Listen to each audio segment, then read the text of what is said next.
All day, baby. All day, air day. And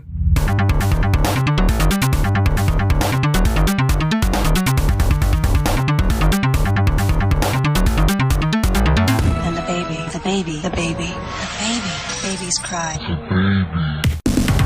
All day, air day, console Crusade podcast. I am EJ Olson with my good bud Nick Durheim. Let's keep it at a nice 7 out of 10 energy level. I'm just trying to we cruising. Just get into the good stuff. I want to learn about Metroid. Chris Gilly 4. Are you official now? Yeah, I got my name changed done before I came up to Alaska. I have one legal document that proves it, and I still have to change my driver's license, which has been a titanic pain in the ass for a number of reasons. But it'll be done soon. But yeah, I'm official. I love that the Console Crusade podcast is just basically the group chat's way of finding out whether or not your legal papers have been updated. I think the third time it's been brought up on the podcast. Well, I was starting to feel pretty uncomfortable referring to Chris by his chosen last name without some sort of state-mandated documentation. So yeah, now that the government's forced me to do it, I feel better about it. Yeah, that's good. Their guiding light shines the path. Yeah, lick that boot. Oh my goodness. I am a libertarian. What can I say? It's hard to lick that boot when it's planted firmly on my neck. Just kidding, by the way. I don't want to be associated with those people. I am not a libertarian. What I'm hearing is you like kitty stuff. Please stop. My Little Pony, okay, is not kitty stuff, Nick. It demands your respect. You know, I'm gonna take a hard pass on that, and I'm gonna just say that Joey, if you're listening, there's a great story he told me about going to BronyCon when he was younger and was into the fandom, and he went to BronyCon and he left BronyCon and never participated in anything to do with that show's culture ever again. And I think that was probably the right choice. I think your little brother is a treasure trove of interesting experience and just cultural awareness of things that I never want to know about. Here's the thing. And we're just gonna right off the rip, we're just gonna start offending people. I can't imagine how you get into certain things without having at least like peripherally some clue as to what the culture is probably like. Like listen, if you want to like things like My Little Pony, whatever, man, that's totally you. Kind of have to know what you're getting with that, right? I think it's one thing to know that there are a lot of grown men who are uncomfortably into the show, and then seeing all of these grown men in person and it just becomes so real for you. And then it's I have to imagine that was something of a reality check for him. I don't know, Joey. You can weigh in the comments. Oh my goodness. Listen, I like a lot of weird stuff too. It's okay. But then you get people that go to those kind of conventions, those gatherings, and they turn into like a double down. I think that's where you get stuff like furry culture and like juggalo culture. It's kind of like, obviously, every kind of fandom from the outside looking in seems like a weird cult vis-a-vis like religion and shit. But I can see why you get a lot of people, like you get the people that are not accepted anywhere else, and then they find each other and they build their own thing. So it is easy to sort of shit on it and laugh about it, but it's also like you gotta know that it's understandable to an extent, right? Listen, I got mad respect for the juggalos. All right, it's a whole thing out there, but I'm down with the clown, bro. Let's go. Whoop whoop. I mean, you like Kiss, and that's like halfway there. No. Yep. Yeah, no. It really is. Listen, I know a lot of respectable, well-adjusted individuals, divorced men who are like, I'm gonna go see Kiss when they're in town. I'm gonna get drunk and hang out. Okay, I don't know any respectable juggalos. I fuck with the juggalos. You just said that you respect them. I respect the culture. So what is this? Are you like scrumming for like the Juggalo subscription, or are you not? Like I thought for sure you were like playing to that group, trying to get some more subs for the pod, and now you're shitting on them. Like unless Leaf or Drew, or I guess Joey, is a juggalo, I am definitely not sipping for juggalo culture here. I'm just being honest with my boys. I respect the culture, but There's Not some the sketchy people out there. Anyway, I just turned my air conditioning off because it was really loud. So you just It was kind of loud. I heard it. It's fine. It's fine. pretend it didn't happen before. It's 100 degrees out. I'm gonna be really hot for the next 3 hours. Listen, okay, today we're talking about two things, but really one thing. And that one thing, this is a podcast. This is the Console Crusade Chris cast today because this is all about Metroid. Nick, you've been playing Metroid. You fellas are gonna dive deep and do your thing, and I'm gonna drink beers and listen. But first, I want to chat about a little something Chris brought up before we jumped in here, which is the OLED Switch, which we didn't talk about on a podcast because we haven't recorded in forever, but we definitely talked about it in the group chat, and I'm sure there are a lot of thoughts. And even before that, we talked a lot about, I mean, it's been a evergreen conversation of the Switch Pro and like what the next iteration of the hardware would be. I think we probably even talked about it as far back as like when the Switch Lite was rumored and then eventually came out. And EJ, I remember you picking that up and you brought it over one time. And then I don't know if you ever ended up returning it or what. I sold it last summer, yeah. I think, yeah, when the Switch OLED model, which talk about wonderful marketing and just a great name, when that was revealed, I wasn't surprised that it wasn't actually the Switch Pro that everyone wanted because, I mean, whatever Nintendo do something that we all want them to do. Well, that's the thing. They never do. You'd have expected at least like a new 3DS style, like a D-pad on the Joy-Con instead. You know what I mean? Like something. It was like quite literally just the screen upgrade, which is like, it's like whatever. It's fine. I mean, I bought the new CPU version or the whatever adjustment they did to the APU that gave it a better battery. I bought that just because I wanted a better battery. I'd never play handheld. Whatever. I'll buy this eventually. Yeah. Yeah, and that's the thing is like I can't justify getting this because I'm still fine with my launch day Switch. I know like when the better battery version came out, that's when Lindsay got her Switch, so that was like good for, you know, new people jumping in, but there hasn't been an iteration that's been like, this is time for my second version of the hardware. But Chris, I don't know, what was it that made you want to get this version? Was it just that your old Switch getting a little bit creaky, or you just wanted those white Joy-Cons to match your day one Metroid Dread because it's launching on the same day? Was it the FOMO? Was it the inability to secure a PS5 that you figured a white Switch would hold you over, and it was just something to spend the money burning a hole in your pocket? Why, Chris? Why? You know, I thought I had a good answer for this, and the answer that I've been saying, which is true, is that I do spend a lot of time playing in handheld mode because we're like a single TV home. You know, we live pretty simply at this point because we've both been grad students for a couple of years, Tiffany and I. And so I spend a lot of time playing in handheld. So I went, having a badass screen will be great.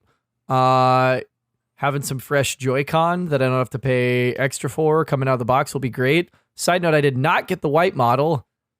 I know I could only get the red and blue one, and so I bought a pair of the Zelda, the Skyward Sword Joy-Con, and I'm leaving them in the box until my OLED Switch arrives, and I'm going to try to get someone to buy the red and blue Joy-Con out of the box from the Switch OLED. Hey, I will buy a white one, and I'll just trade you if you're going to be anywhere near Oregon at that point in time. When did it come out?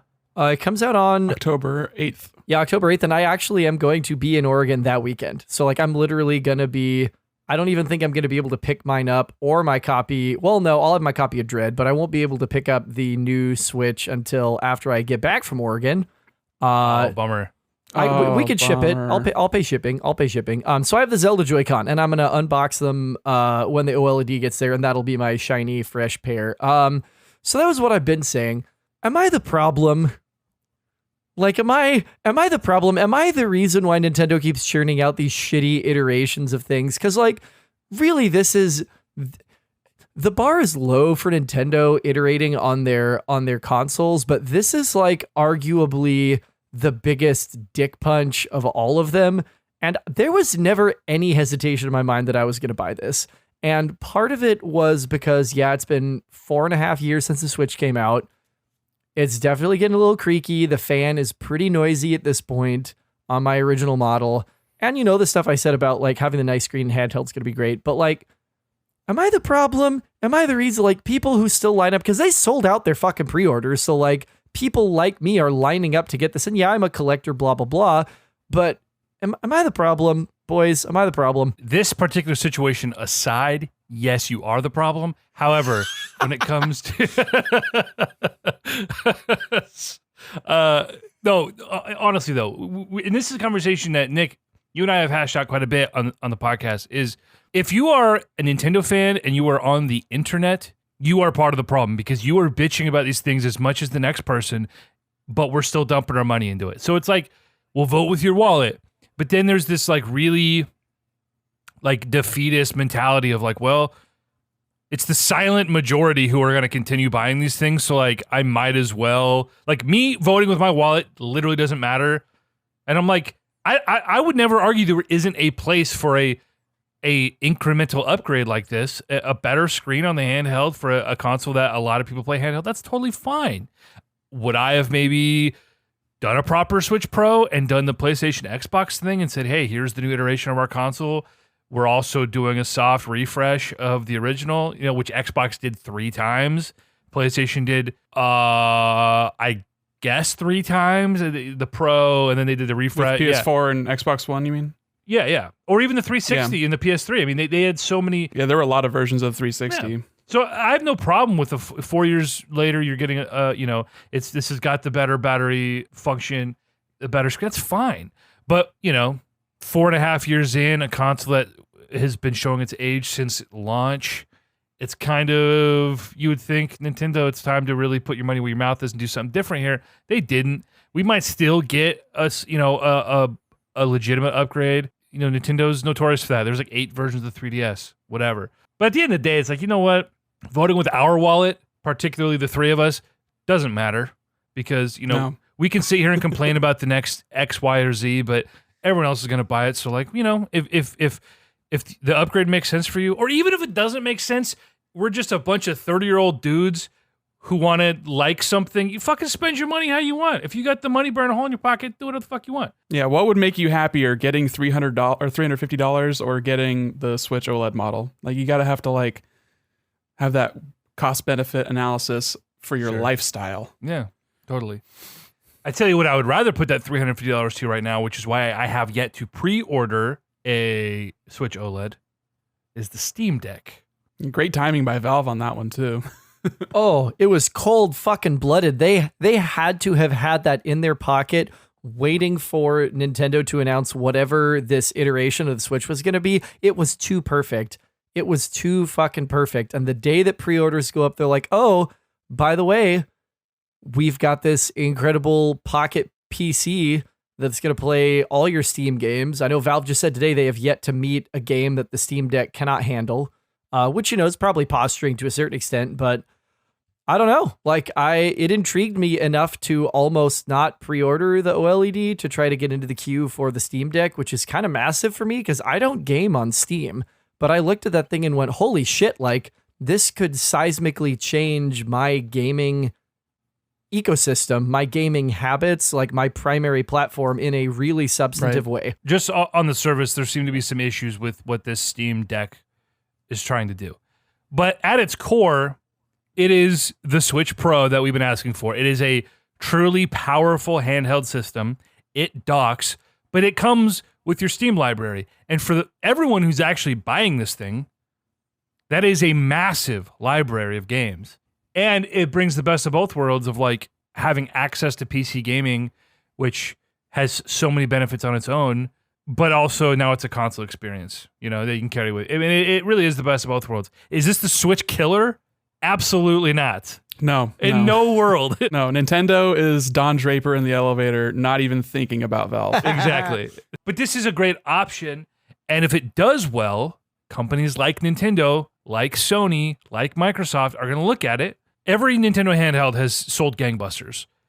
Every single, Sony has done how many Game Boy killers, and they haven't put a dent in it. And some of their consoles have just, the Vita, obviously, absolutely flopping. PSP did well, but it didn't hold a candle to Nintendo, you know.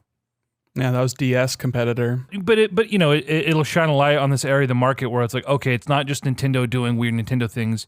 People like this functionality, and if Steam can actually deliver a handheld that's like genuinely powerful, it's like, hey, Nintendo, you have zero excuses now, because the Steam Deck base model is $399. It's $50 more than the new base model Switch. Worse screen though.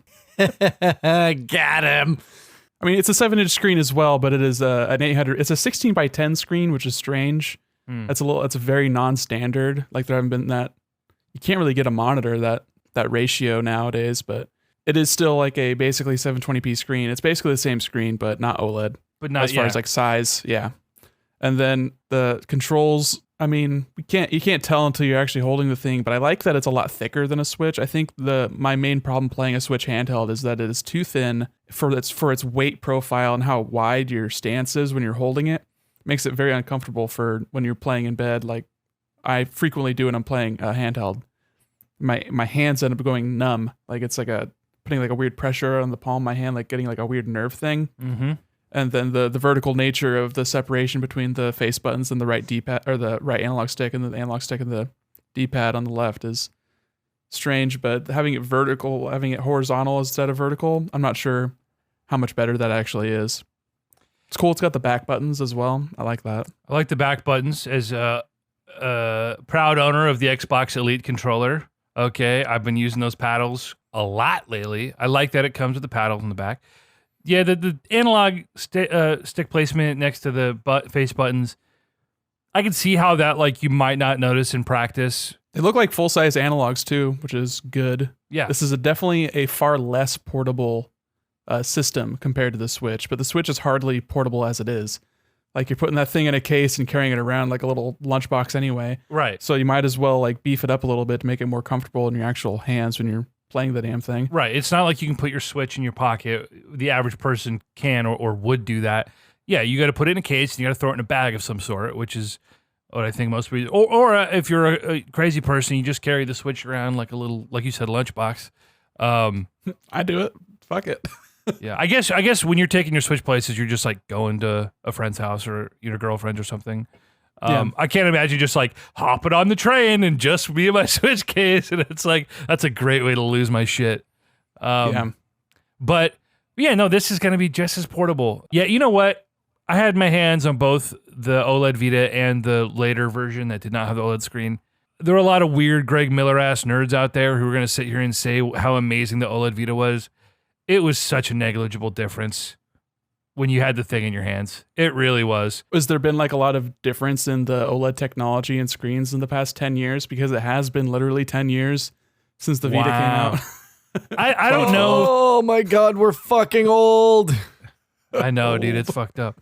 I don't know if anything's really different other than just the cost of manufacturing. I think the technology is the same, but I mean, trust me, OLED's cool, man. It's more power efficient, and I mean, like we bought an OLED TV last year, and it's like unreal. You know, like it's a very cool thing. Is it overkill for a 720p screen? Like, yeah. Would I rather that money go to literally any other part of the console? Probably, but it's like, hey, this is what they chose, and it'll be interesting. I guess I would rather have an OLED 720p screen on the Switch in handheld than like a 1080p screen. Like if they're going to improve the screen at all, I'd rather it be the brightness than anything else. It's just that they've only given iterations of the Switch that improve handheld play, and that's not my primary mode of play. So it hasn't been like a real like seller for me personally.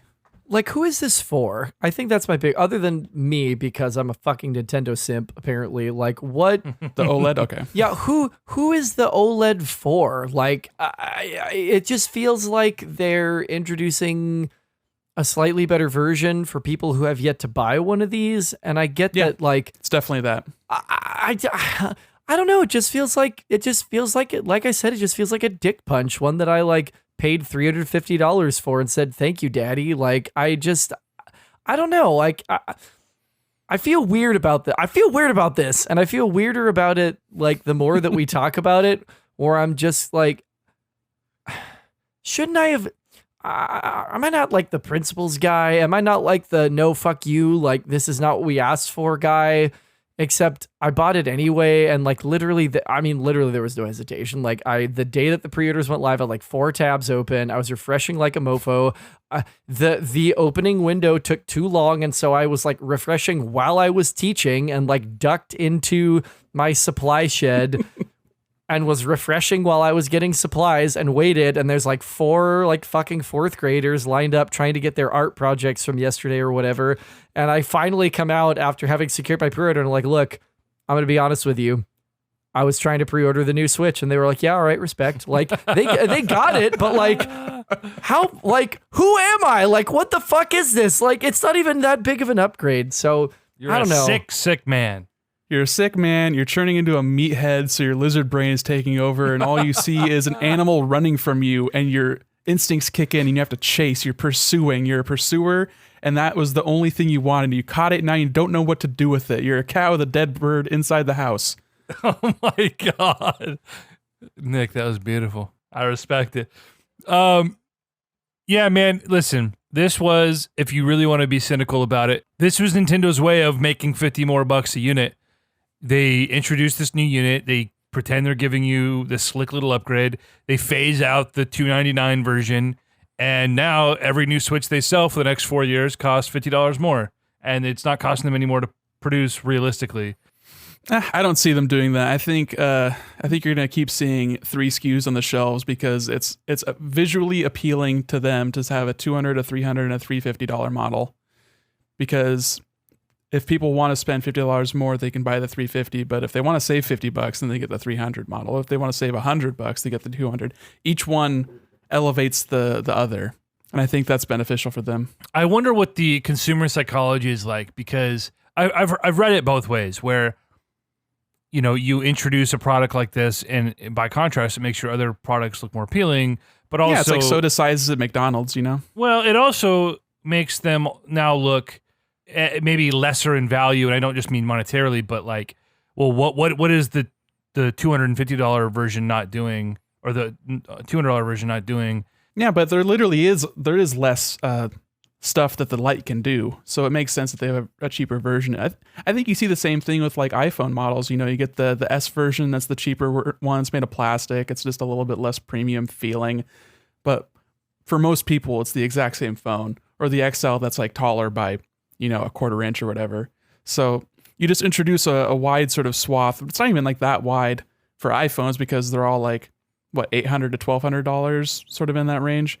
But for Switch, it's a much wider range based on like $200 versus $300 is a 66% price of $300. Like, it's just not, there's a less variety in like an iPhone. But for the Switch, it's nice for them to have that low end and then start approaching. And they don't have anything with the OLED. It's strange because it is more expensive than the entry-level Xbox at this point, if you want to think about it in like a comparison standpoint. But at the same time, Nintendo is not seriously like really competing with Xbox and PlayStation. So even then that sort of argument falls apart. And they're acquiring so many new players, and they must have like the data to see that, if they're selling 15 million units in a year, that however many of those are new players, new users being logged in, and they're not existing people getting their second Switch, then they know they don't have to introduce a model that is there for the second iteration people, like they did with the new 3DS, which I think that was definitely a play at getting older 3DS players to get another one. Why the damn thing didn't even come with a fucking charger. They just assumed that you already had one, which is absurd. Whereas like a new TDS, or not a new TDS, but like a 2DS and like the 3DS XL is just like, hey, if you haven't bought a 3DS yet, here's like another option if you want like one with a larger screen or whatever. I think you just hit the nail on the head sort of circuitously, and that is that Nintendo doesn't have to compete. And it's because they have, and we maybe even talked about this literally last time we recorded, they have IP that make every other company absolutely cream themselves in envy.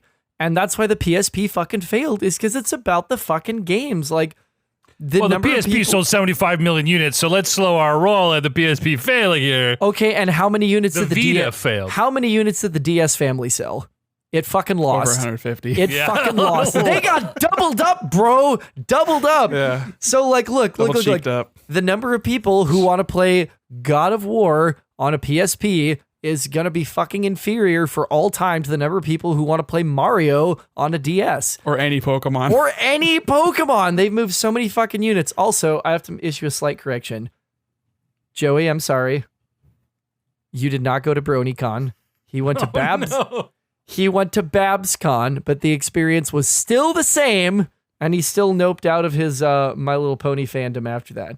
I just want to what's set the record BabsCon? straight. I don't have a fucking clue. Something in the Bay Area, but the bottom line is he noped out of My Little Pony after that. Anyway, Bay Area bitch shit. it's about he relocated. He's in the Northwest again. He's good for back him. in yeah. Oh I no, know. it is a Welcome My back. Little Pony convention. Okay.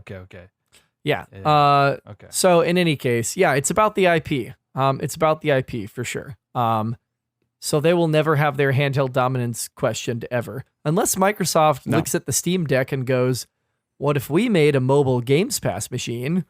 That could. Well, I think what Microsoft is really focusing on, like they do have their Surface line of hardware, but their hardware sort of focus has been they've been focusing a lot more on just the Xbox stuff. And they even said so much as that they're not going to be doing any VR, even though they sort of toyed around with it a few years ago. It seems like Phil Spencer over there has been like riding the ship and trying to focus more on software and acquiring developers and really like making their Game Pass offering stronger. And it would be interesting to see them put Game Pass on Linux. I think that would be a big move because the Steam Deck is running a version of Linux that it's like Steam OS, which is a fork of Arch Linux, I guess. And then they're using a software layer called Proton to let you play Windows games on there. And there is a website that you can go to see if the game that you're interested in playing is compatible with Proton, or if you'd have to do the time and effort and hassle of installing Windows on this handheld gaming computer thing. But having a mobile Game Pass machine does seem like it would be a cool thing for Microsoft and Xbox to focus on, but they also do offer game streaming with their Game Pass Ultimate subscription. So I'm not sure if that is really like, do they see the number of people using that in that way and say, is this really something that we have to focus on? Should we try to expand into this territory? Do our Game Pass games that we do offer fit in a handheld method beyond just checking in to Destiny occasionally or however people are actually using that for streaming purposes? Even though we all know that like streaming a game is much, much worse than actually playing on native hardware. Doesn't matter if you're playing a game on a 720p screen with like, you know, the Steam Deck's less powerful version versus streaming a bad bitrate version from an actual Xbox Series X. Like it's going to be better on native. So I don't know. I don't know if Xbox looks at this and says, hey, we want in, or if they're just going to be like, if people are playing Game Pass games on this thing, they're figuring it out, then cool. Like, are they going to be pursuing those people or just letting them naturally come to them? I'm not sure. Because I also don't know how pervasive this hardware is going to be. How many units is this going to sell? Is that going to be a win for Steam and Valve? Like, I don't know what they're expecting. I don't know what their pre-order numbers are like. It was the top seller. Just their pre-orders were top selling because they list that shit out. So there was enough people for that to chart on their own charts. But what does that even mean? I don't even know. I think we're rapidly getting to a place in which the 3 and I guess 4, now that Valve's getting into dedicated hardware. Yeah, beyond just like a peripheral, because they did the Steam Index as opposed to working with HTC for the Vive. So they have like a dedicated VR hardware, but it's still not as ubiquitous as even the PSVR. Right. Just that these 3.5 will say Right. manufacturers, they're all settling pretty firmly into their own lanes. And it kind of feels like Sony still thinks they're competing just with the like their reticence to get into crossplay where they're like, no, fuck you, buy our console. And they're coming around more, if for no other reason than like public shame and everybody going, what the fuck is wrong with you? But Nintendo is Nintendo. They don't have to compete because of their IP. They own the handheld market. Sony makes the best first-party exclusives without question amongst Microsoft when it comes to like AAA, shiny, high-power games. And Microsoft is like, well, we've got Games Pass and we can do it on Windows. We can do it on Xbox. Like, you don't need to, like, they're almost going like quantity, not necessarily over quality, but I don't think that even their IP can compete with Sony. So they're kind of settling distinctly into their own lanes. And I don't hate that. Like, I like that I could own all of these consoles and use them for distinctly different things, as opposed to I just want to play Halo or I just want to play Final Fantasy or whatever. You know what I mean? It's interesting because for so long it's been a power race, and that has forced each company to sort of develop their own IP, and then it became a Xbox versus PlayStation thing. But yeah, it's interesting how we settled into this. Microsoft, like you said, is more about the shotgun approach, and Sony is thankfully still committed to just making brilliant first-party things, and Nintendo is still eating glue in the corner and succeeding, despite themselves. And but listen, it's at the end of the day, everybody wins, and that's what's cool about the Steam Deck is like I said earlier, if anything, if the only good thing that comes from it is that it just signals to the industry at large that, hey, people want this, that means good things for the consumer, generally speaking. Does the Steam Deck outsell the Vita? What is the Vita at, like 5 million? 7 Yes. million? Like 14 or 15. No way. I don't need to know numbers. The answer is yes. The answer is yes. Easily yes. Easily yes. Hundreds of thousands, millions of people with fat Steam accounts full of games they would love to be able to play on the train, on the bus, on their breaks at work, and now they can. Yes, right now. But Big Balls Gilly for listen, Big Balls Gilly 4 has not exactly worked out in 2021, my friend. Listen, this feels like a very, very niche thing to me. That it is not going to tap into the console sphere at large. So there are a lot of casual gamers who will never even know this thing exists, and there are a lot of diehard PC gamers who are probably pissed this thing exists. I think this really does exist for the fringe. I think it's going to do well. It'll be millions of copies sold if Valve can not fuck this up, if they can actually produce the units, and if there isn't some, this is one of those things where, the Valve controller was supposed to be this revolutionary thing, and it was awful by almost every metric, and no one talks about it anymore. So it's like there are, I think, a lot of reasons to think that this could flop.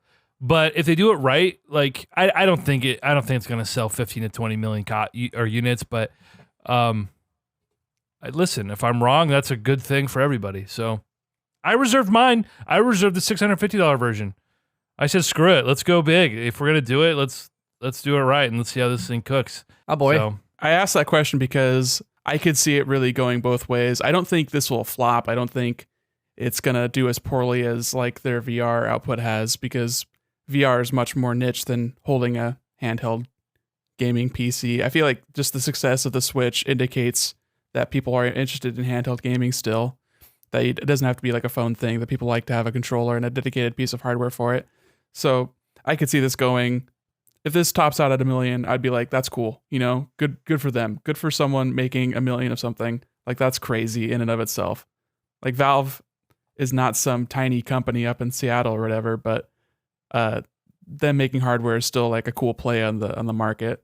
But if it does like outsell Vita, if it hits 15, 20 million, I think I wouldn't be surprised by that either, because I see this having legs. I think they could keep iterating on this if there's enough interest and people are really liking it and they have a lot of cool ideas. They can keep pumping these things out and like put out a model every year, whatever, like they have the overhead, they can afford to do that. It's just whether or not it's successful for them. Well, and they're obviously uniquely positioned for success, because this isn't a fucking Ouya, Android arcade. Like, this isn't some bullshit. Like you said, the built-in platform is super useful because there's 120 million people who play on Steam as of this year. I hope it does well. I hope it feels good in the hands and plays well. It'll be nice just to be able to and the fact that I can dock it up, and I'm like, I could actually take this somewhere and kind of have my PC with me. We'll see how. I imagine the docked functionality will not be very good. I could see most games running completely playable at 720p or whatever? I think you'll be able to do 1080p pretty okay, just based on the teraflops, and the power of this 60 thing. frames or die. But yeah, you're not going to be playing Control at max settings. But that's like, PC games are very scalable, so you could probably play something like Jedi Fallen Order at PS4 level graphics and probably play it at a better frame rate. That would be insane, quite frankly. That would be crazy. My boomer fucking monkey brain cannot fathom that we're in an era where I can play PS4 games on a Game Boy and it's like, oh, it's like slightly better. What? I mean, it's not a CPU from 2010 or whatever. I was going to say the hardware of the PS4 is fucking 15 years old. Much better RAM, having NVMe options. Like, I don't know. It seems like a really capable machine. We'll see. I remember waking up and seeing like everyone ragging on it in the group chat, and I was like, 6 hours later, I was like, I think I'm in on this, guys. I mean, it looks hilarious. It looks almost as Fisher pricey as the Wii U, like not quite as like cartoonish, but like it looks like a joke thing from like a Tom Cruise movie. Right. I'm hacking into the mainframe. That's definitely what it feels like. But anyway, let's fuck off from this. Listen, we're gonna talk Metroid, and by we I mean you guys. Obviously, you guys listened to the last podcast. Dread was announced. Chris, you lost your bananas. It's cool seeing Nick hyped about it. You just played through the Prime trilogy? Well, I played Fusion, Zero Mission, the Prime trilogy, touched on AM2R, and have gotten maybe 3 or 4 hours into Samus Returns. Jesus Christ, dude. When did we talk last? When did we record last? What, like beginning of June? Have you been working at all? I mean, how do you fit all this in? These games aren't that long. Oh, Jesus. No, they're really not. They're really not. I'm glad to welcome you to the select elite company of Metroid fanboys. I won't call you a stan. All 2 million people who've ever bought a Metroid game. Welcome to the club. I mean, I wouldn't say that this isn't like my first rodeo. I replayed Fusion. I replayed most of Prime 2, and it's just a matter of actually playing Prime and Prime 3 and like Zero Mission, which that's like 20 hours of games just on right there. That's not a lot. And I've always like had an appreciation for Metroid, and I will say, like, just from experiencing these games with the 2021 lens, like these are not even the best Metroidvania games that I've played in the past 5 years. Like, not even close. But they are like really fantastic, and it's really cool to go back and experience them. Well, there hasn't been a Metroid game to compete in the Metroidvania genre in the last 5 to 10 years, other than Samus Returns, which is admittedly not very Metroidvania-like in terms of being kind of a black sheep.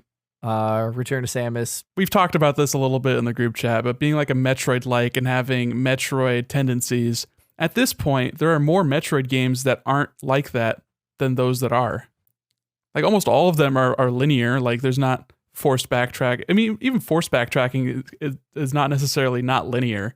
Like, if you don't have an option to go anywhere but this place to get the next thing that you have to get, that's still linear. You're just going back to get it. Well, then we'll call it backtracking. I wouldn't say I wouldn't say non-linear. I would say a lack of backtracking. That Samus Returns / Return to Samus have a lack of backtracking. And when I think of other genre games, like Guacamelee is a standout for sure, and that absolutely sits right in the sweet spot of you see a thing, you know you can't pass it, you get an ability, and you go, oh fuck, I can go there now. And then of course Hollow Knight, which is an exemplary. Did you finally get a chance to actually play through that thing? No, don't shame me. You really should. I know. I know for a fact that it would probably be like a top 5 game for you if you played it. I know that, and here's Joey coming up for the third time. I feel the same way with you, and like I think you would really enjoy Dark Souls as well. But I feel like it's also those are the games that people sound the klaxons for all the goddamn time online. So you don't need me, shaming you about that. So I won't spend this time knocking on that door. But you should play them both. When I can get Dark Souls for $20 on Switch, I'm doing it. Yeah, I can see that happening. I think it retails right now for $40, the remastered. Yeah, I could totally. I think I could get it for cheap. But yeah, no, I know I need to play Hollow Knight. But yeah, man, Metroid. Shit, dude. Highlights of the franchise in terms of like what makes a Metroid game a Metroid game. Backtracking, I think, is one of the key gameplay elements that you're going to encounter areas that you go, okay, I can't proceed here. And as you acquire additional abilities, it sort of asks you to remember that and to go, oh, I can get through that now. I can get through that now. They're ambient games, they're lonely experiences, which I think is part of what attracted me to them early on and sort of informed my gaming habits and likes and dislikes for basically the rest of my adult life, that I seek out those single player experiences. And I think that was informed in large part by finding Metroid Prime, which humorously, I did not want to rent. Josh wanted to rent it. And I did not want to rent that on my GameCube, which was the first console I owned outright for myself. And he insisted, Right. no, this is the one I want to rent. It's got that dude from Smash Bros. Yup. And I fucking fell in love with it. And after that, I mean, that was it. That was it. I was way down the rabbit hole after that. But yeah, so the backtracking, the ambience, the lonely nature of the experience, and just you and a planet and hostile life forms, and off you go to collect abilities to let you progress through the environment. I'm so interested to hear about you looking at these games now and sort of getting fresh experiences with them with the 2021 lens, because of course I'm too close to it. And, you know, I think Metroid Prime is an exemplary example of that era of game design. I think Prime 2 was a worthy sequel and in many ways is the better sequel. But something about that first game in terms of the world that they built. And again, the loneliness of that world and just you finding your way through that in first person behind the visor. Yeah, I mean, I think it's routinely listed as one of the top games ever for a reason, but I want to hear about what it was like for you to replay these now, to play them for the first time now, or to complete them for the first time now. Tell me about it. I don't remember. I don't think I ever played Prime. I did have Prime 2 on GameCube back in the day. I don't think that was my first exposure to Metroid because my aunt and uncle had an NES, and I remember playing the first Metroid, like just barely at all. And then I think I actually had Fusion before I had Prime 2. So even then I had more of like a affinity for the side-scrolling version of Metroid game. But Prime, you always hear it listed as like you said, it's very exemplary of the era, and it is one of those standout first-person games.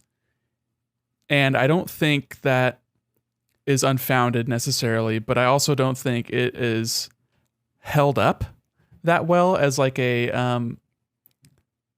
the gameplay just does not hold a candle to like real first-person shooters. And I know that Nintendo didn't like want to market it as a first-person shooter. It's a first-person adventure. But even then, I think that downplays a lot of classic Metroid gameplay as like the run and gun sort of exploring your surroundings. Like it is still like a isolated is a great way to describe those games. And you hear that in the soundtrack, you feel that, and you're not welcome where you are. You are an alien to the planet that you're on in Metroid 1 and Metroid 2 and Super Metroid. But hold on, let me look at my notes because there's just a lot to talk about. I don't even know where to start with it. So Prime was the only one I played on actual hardware. I played on the Wii U with the new Play controller, or whatever they called it, with the Prime Trilogy, playing it with the Wii controller. Because I remember playing on the GameCube, and it just doesn't feel very good. It's like tank controls, and you have to stop to like actually aim and shoot and everything. And the whole mechanic of moving your cursor to select the visor and to select your different beams, very off-putting. Scanning everything, and there's just a billion things of dialogue, but you have to scan the thing because it turns the thing from blue to green, and you got to get the blue thing to be a green thing, and that's a little bit tiresome. But I think that that I was like, while I was playing, I'm like, damn, this is probably why Chris loves Assassin's Creed, because it's just a lot of checklist stuff with the scan visor in particular. The combat was fine.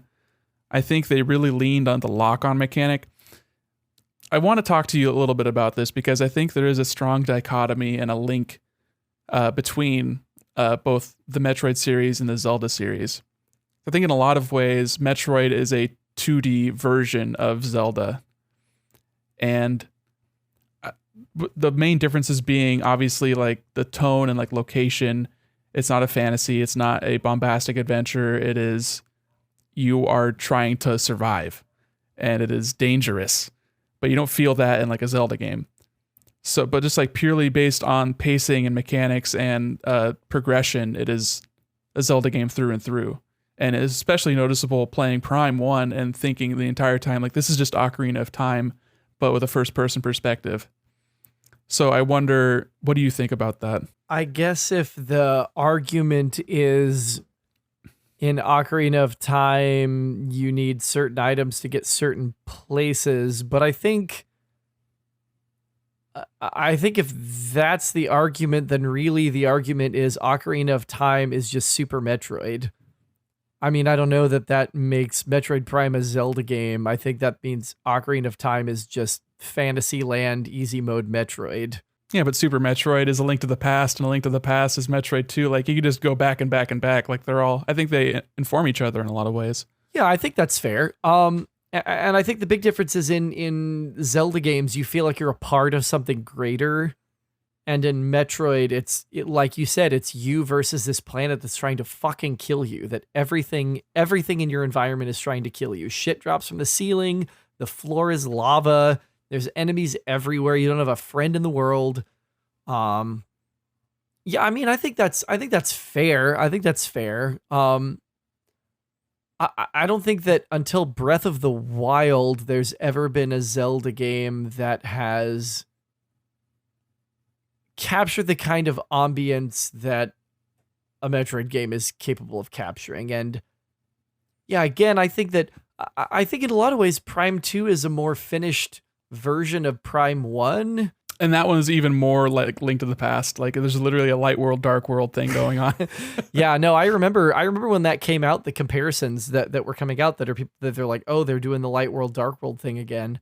Although, I think those worlds informed each other more. And again, it's like GameCube versus Super Nintendo. So you would hope so that those two worlds would inform each other more than the light dark toggle in a Super Nintendo game. But yeah, Prime 1 it's a little, I don't want to say rough around the edges, but it's very like square. You know what I mean? Like everything is kind of, it's just not very refined. And Sure. It's Yeah, a little blocky, like just like Samus's shoulders. Like that's like the epitome of the difference between Prime 1 and Prime 2. Then in Prime 1, they were big, they were shiny, like huge, like the size of her head, with these Bigger like than her head. sharp, these sharp angular things. Until you and get then powered down, and then you have this like the regular shoulder pads, like Zero Mission style. right. And then in Prime 2, they were smaller, it was sleeker, it had more texture, it just felt more complete. It felt like early GameCube tech versus late GameCube tech, where Retro was pushing a little harder on what the GameCube could do. But The vibe I got more so with the design philosophy in Prime 1 versus Prime 2 is like Prime felt like we are inheriting this series that does not have a lot of entries, but has a lot of love toward it. And we are a Western developer freshly acquired by Nintendo, and we have to treat this with kid gloves. Like, we can't really deviate too far from like what is expected. And the innovations that they did add that resonated, you see stick along with the rest of the series. Like the scan visor, I think, is emblematic of the Prime series, and it is the main distinctive factor compared to other first-person games and even Zelda games at the time. So, like you're saying, some of the map design is very subpar. Magmore Caverns is a straight line and is like totally forgettable. No rooms are distinct between each other, except with like very rare exception. The coolest addition to the game being Phendrana Drifts and actually having like an ice area that hadn't been done really before. Like Fusion came out the same day as fucking Metroid Prime, which is dumb as hell. Why did they do that? But Fusion had a ice sector as well, but that was a little bit different because in that game, Samus has Metroid blood in her that saves her from a a dangerous alien parasite, so she is weak to cold because of that. But I don't know, there's a lot of stuff in Metroid Prime that is like rushed or just not thought out very thoroughly. Like I think of the color-coded enemies, was not a big fan of that with like the space pirates that, I have to shoot this guy with a wave beam, so I've got to, press the button and select it with the goddamn icon to shoot this guy with a wave beam, or the fission Metroids that split apart and you got to shoot them with the different colors to kill them. It was very tedious in a lot of ways, and like not difficult tedious, just like time-consuming tedious in a lot of those combat encounters. Whenever I fought something new, it was cool, but it was just not, that didn't happen very frequently. And a lot of the bosses, like I can't think of the name of it, that plant boss, it's like the first like big boss that you fight. Fulhag, great name on Talon 4, but that reminded me so much of, I mean, I know it came, did it come? I think it came up before Wind Waker. There's a fucking, that scorpion boss in the middle of that volcano. It's basically that.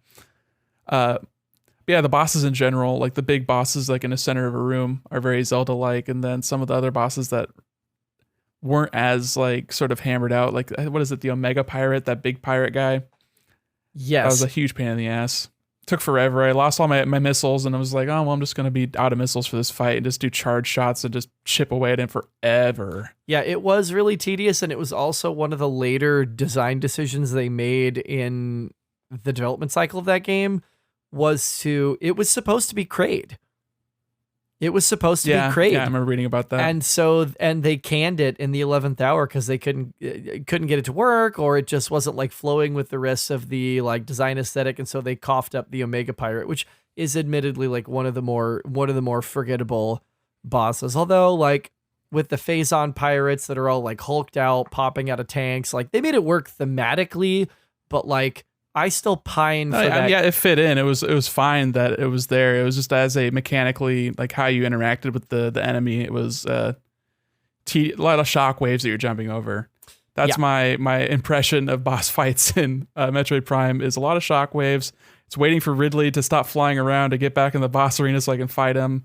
It's 7 different phases fighting the Metroid Prime at the end. It's not its strong point, and I do appreciate all the times where I spent like wandering around looking at stuff was much more enjoyable than the times I spent, I gotta fight these goddamn Chozo ghosts again. Okay, here we go. And I did think the visors they're really cool, and they're visually distinct when you have them on, like the X-ray visor and the thermal visor are both cool ways to look at the world, but both are kind of underutilized as far as like what you're actually doing with them when you're looking around with the X-ray visor. There's one time, like at the end of the game, you don't get the X-ray visor till like super late in the game anyway, but there was a point where you see like floating platforms that you couldn't see before, and I was like, oh, that's cool. And then I ended up somewhere else that it doesn't like really, it doesn't say to you there's going to be floating platforms in this area. And then I found some, and I got like, I think that was for one of the artifacts, which the artifact hunt at the end was not great either. Luckily I'd found like 8 of them, and there's 12, which is just like, why is there 12 things? This is as bad as the Triforce hunt at the end of Wind Waker.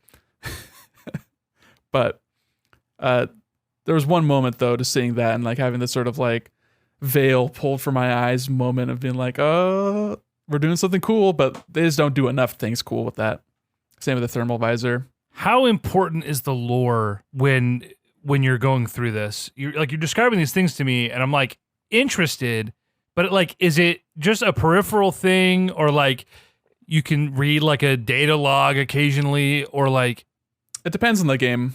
Okay, so for me, Chris, I'm gonna let you take this here, but for me, like we've talked about how like a game like God of War is like kind of a slog for me. The Zelda formula is not necessarily for me. It's and especially we've talked about Metroidvania games, the backtracking, like my type A brain doesn't like it. I want to know what I'm supposed to be doing, or I want to figure out what I'm doing, but I want it to be the right thing. I too many options. It gets me wigged out. So, but like a game like God of War, like the story and the characters and the lore were so interesting that it made me finish the game, and I'm glad I did. I love that game, even though the minutia of the gameplay is I could take it or leave it, right? So like a game like this, I'm like, is the lore so interesting that I'm going to give Dread a try? And is that going to carry me through? Or is it just sort of a thing that like uber nerds get really into, but like it's not really the forefront of what's happening here? Well, I'm interested to hear Nick's experience with it, but that is actually part of what drew me into Prime as my entry point into the series. And it was through the mechanic of the scan visor that you can scan everything, like every piece of flora, every enemy, and you could play through the whole game and only scan what you need to like make the gate turn from blue to green, like Nick said, so that you can shoot it and go through.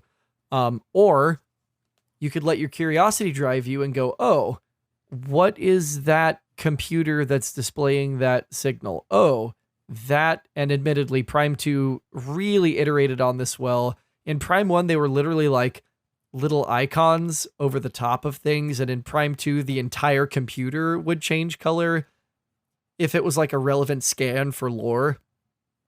But you could go, oh, what is this space pirate computer, and scan it, and you could hunt out all of those things, and it would give you a sense of like the entire space pirate operation on this planet and how things went wrong on this station that you start the prologue in. You could see these like flowing stone surfaces and scan them and get pieces of the lore of the Chozo that lived on Talon 4 and how they built this society and how it came to an end when the meteor containing the Metroid Prime crashed into the planet and polluted it with Phazon.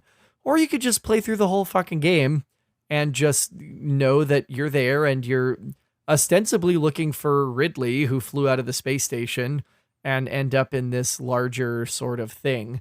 But they rewarded you for interacting with the world in a way that is really true to the core of 2D Metroid, with things being hidden, and you have to probe every wall with morph ball bombs and with wave beam shots because you don't know what's going to contain a little secret that's going to give you a missile expansion or an energy tank or whatever.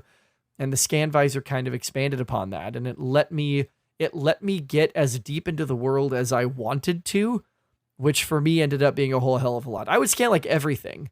Like I remember saying to Josh, like, this is like it's like a scientific, like this is a scientific expedition. Like I'm scanning everything, every single thing, even if it wasn't going to go in my logbook and give me 100%. Like I still wanted to know, and I could because of the scan visor. But I wonder about what that was like for you, Nick, and if it was something that drew you in, or if it felt like a collectible checklist chore at the end of the day. Well, I think that not all scan logs are built equal. I can't remember when they implemented it, if it was in Echoes or if it was in Corruption, where, like you said, there would be a more, like, these are the more relevant things to scan. They're red.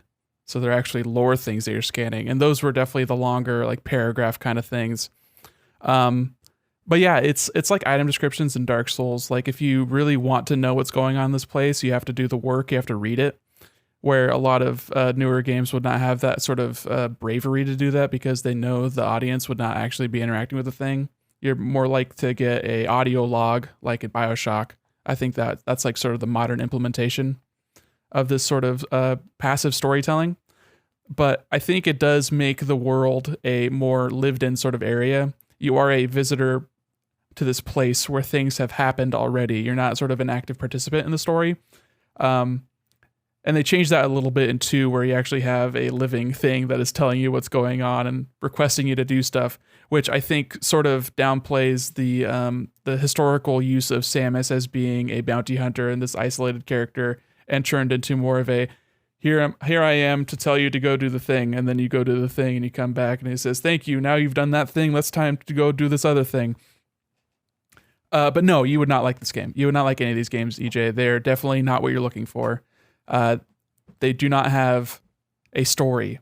There's lore, there's things that have happened, there are stories, but it is not a traditional sort of story in a lot of ways. That disappoints me because the way, Chris, you talk about it, I want to get into it. And I was watching the Treehouse video, and like objectively, the game looks very cool. But I'm just having these flashbacks to the most recent Metroid video games that I've played, and I'm like, I know it's not for me. I just don't. I've tried. I've tried. And the closest thing, like we've talked about before, the closest thing to a Metroidvania game that I've really gotten into is Like all Dead Cells. the roguelite Metroidvania inspired games, right? Where it doesn't like fuck up my type A brain to be like, well, it doesn't matter because I'm going to die. I'm going to reset anyway. So like, I don't feel this compulsion to like, well, I have to go here and I have to go here. And it like stresses me out. It's like knowing that it's all going to get reset gives me this freedom to just play how I want. And in a Metroidvania game, I feel like no matter what I'm doing something wrong or in the wrong order, or like, I know I'm supposed to go here next, but I haven't done everything back here. And it just makes it stressful and unfun for me. And that is super unfortunate. I want to share this hype with you guys. Well, let me give you a couple things maybe to ease your mind. First is that I want to draw a little bit of a distinction between the way that the Prime trilogy did things by way of the older games and what Fusion did, and to a certain extent Zero Mission by aping some of the things that worked from Fusion, that they were giving you more explicit story. As you were going from like sector to sector on the ship in Metroid Fusion, you'd have sections where you would get some text of like Samus's inner monologue. A lot of text. So Not even much just text. Samus inner monologue. It's mostly Adam telling you what to do. Yeah. And, like what's happening. But I think, EJ, it would be interesting for you to give Fusion or Zero Mission a shot because they are much more the linear experience and the directed experience. And I wonder if that would be enough to assuage your type A sort of brain, because especially in something like Zero Mission, Fusion has a little bit less of this, but you're not going to fill out the map, especially not the first time you go through it. You're going to see areas where you can't get to, and it's going to show on your map. You're going to have a little blank square that you haven't been inside of yet, and you're going to have to live with that for a while until you get the thing that you need to get in there. And that's supposed to be for, normal people like me and Chris, that is a carrot on the end of the stick. And for you, it is the switch hitting you. Like, you don't like that, Yeah. but we do. And that's like something that we can't really necessarily understand. But like, just from how much I've talked to you, I don't think that you would enjoy the Prime games especially. But I want you to try out Zero Mission or Fusion, because Fusion, I think, is a lot harder than Zero Mission. I didn't try it on the easier difficulty. I played it on normal on both of them, but I feel like Zero Mission is much more approachable from just a moment-to-moment like gameplay, like shooting stuff and not dying sort of thing. The Fusion bosses are super hard in comparison to Zero Mission, especially. Is Zero Mission a remake or a retelling of like... Yeah, it's a retelling, I would say, retelling of the original Metroid game with some added stuff at the end.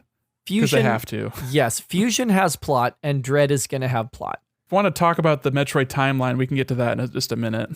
Yeah, but and Dread is going to have the recap of, here are the beats you need to know from Metroid 2, from Super Metroid, and from Fusion. Because Metroid Dread, they said in the trailer, is Metroid 5. And it's going to conclude this arc that's been going. And really, in the early Metroid games, it was, this is the story, and the entire game is the journey through that story without any sort of hand-holding. Like in Metroid 1, you're in Zebes, which is Samus's former homeworld. It's been taken over by space pirates. They're using the Metroids as a biological weapon. Go fuck them up. That's it. Metroid 2, we need to exterminate every Metroid on their homeworld because otherwise they're going to be used as weapons of war. Go. And then at the end of the game, you get the little baby Metroid, which is the last Metroid in the galaxy. And then in Super Metroid, the last Metroid is in captivity. The galaxy is at peace. Oh fuck, it's Ridley. He's jacking the jacking the Metroid that's left. It's gone. You're gonna have to go get it back. Go. And then in Metroid Fusion, I guess we're doing the timeline now, by way of plot. Metroid Fusion, as it turns out, eradicating an entire species from a planet dramatically fucks up their ecosystem, and the Metroids were created to combat a very specific parasite, which Samus is now infected with. So to save her life, they inject her with Metroid DNA. Irony. Which, gives her certain abilities, but also makes her vulnerable to cold, as the Metroids are.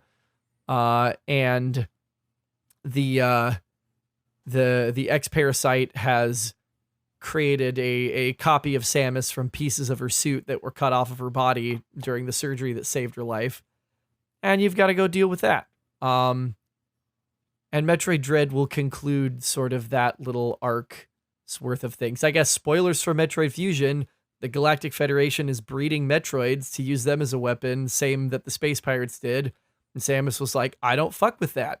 And so destroys their space station by crashing it into the Metroid's homeworld, which also destroys it. And she promptly fucks off into space, having made an enemy of basically her employer for the last 4 games. What correlation does this have to the Prime games, if at all? Because I saw the screenshot you posted, Nick, in the group chat about Project Dread or something. Yeah. What's the correlation here between those games, and where do those take place? So from a top level, the core Metroid games, I guess you'd call them, the numbered Metroid games 1 through 4, which 1 and 2 were named such, but 3 is Super Metroid. It says Metroid 3, and then it says Super Metroid on the title screen. Same with Fusion, Metroid 4, and then it switches over to Metroid Fusion. So now we're at Metroid 5, which is why they introduced it that way. Those have traditionally been made by Nintendo proper over in Japan. The Prime games were adopted by Retro, which was a new studio that they made to try and appeal to Western audiences with a first-person style game, which then eventually turned into the Metroid Prime series. And then you've got like one other spinoff with Other M, which we can talk about later. But we do not talk about Other M. The correlation with the Metroid Project Dread, they denied it. They said that it was just like a thing they talked about. But back in like, what was it, 2005, 2006, there was an IGN report of a DS game in the works called Metroid Dread. They even talked about this in that same treehouse that they were talking about watching some gameplay of Metroid Dread on the Switch. And Sakamoto, who is the producer of the 2D Metroid games in large part, and then also Other M, was giving a little bit of history on the development of this game, where it originally did start as a DS game, then it got shit canned, and then it started up again as another DS game, maybe on 3DS, but then they shit canned it again, and then he worked with Mercury Steam and Nintendo EPD and made Samus Returns, which was a remake of Metroid 2, Return of Samus. Notice the title, slightly different. And he had such a good experience with that. They liked working together so much that they decided to go forward with this game that had been kicking around in his little old head for 16 or so years. That's sort of like the long and short of it. Mostly long of it. Could get longer. As far as the lore is concerned, what correlation is there between? Again, do the Metroid Prime games take place within the canon, or are they like a weird? They do, but also they're not treated with the same level of respect, I think, as the core line games. Well, I think a lot of what Sakamoto does, it seems like it's not his baby. So like he's not as interested in it. Like it's canon when it's like relevant or it's convenient a lot of times. So they can sort of take it or leave it, I guess. He was kind of a petulant bastard about it as recently as like 4 or 5 years ago, where he was like, it's not canon. But now he is, I think he softened a lot on that, even just since the release of Samus Returns, where in the lore of the final boss of that game, oh fuck, can I even talk about this without just like spoiling the shit out of it? Nick, you already know what the final boss is, right? I already know what it is. Yeah, sure, whatever. EJ, you're not going to play it. You're not going to play it. It's on 3DS. You're not going to play it. Yeah, they give you so the final boss of Metroid 2 on the Game Boy is the Metroid Queen, brood mother of the Metroid race. And in Samus Returns on the 3DS, you get out of the planet as in Metroid 2 with the hatchling Metroid. And when you get back to the surface, fucking Ridley fight. Ridley finally gets to be the final boss of a Metroid game. And it's an excellent fight, as an aside. Well, you're not counting Mecha Ridley from Zero Mission? No, because it's ass. So anyway, and in the guidebook for Samus Returns, they specifically talk about Protean Ridley, which is what they subtitled the Ridley from Samus Returns, that the Prime games happen in between Metroid 1 and Metroid 2. And in the Prime series, Ridley is largely mechanized. He was rushed to the space station over Talon 4, where you later find him to repair what was left of his body after Metroid 1. but his healing factor is restoring him slowly over time.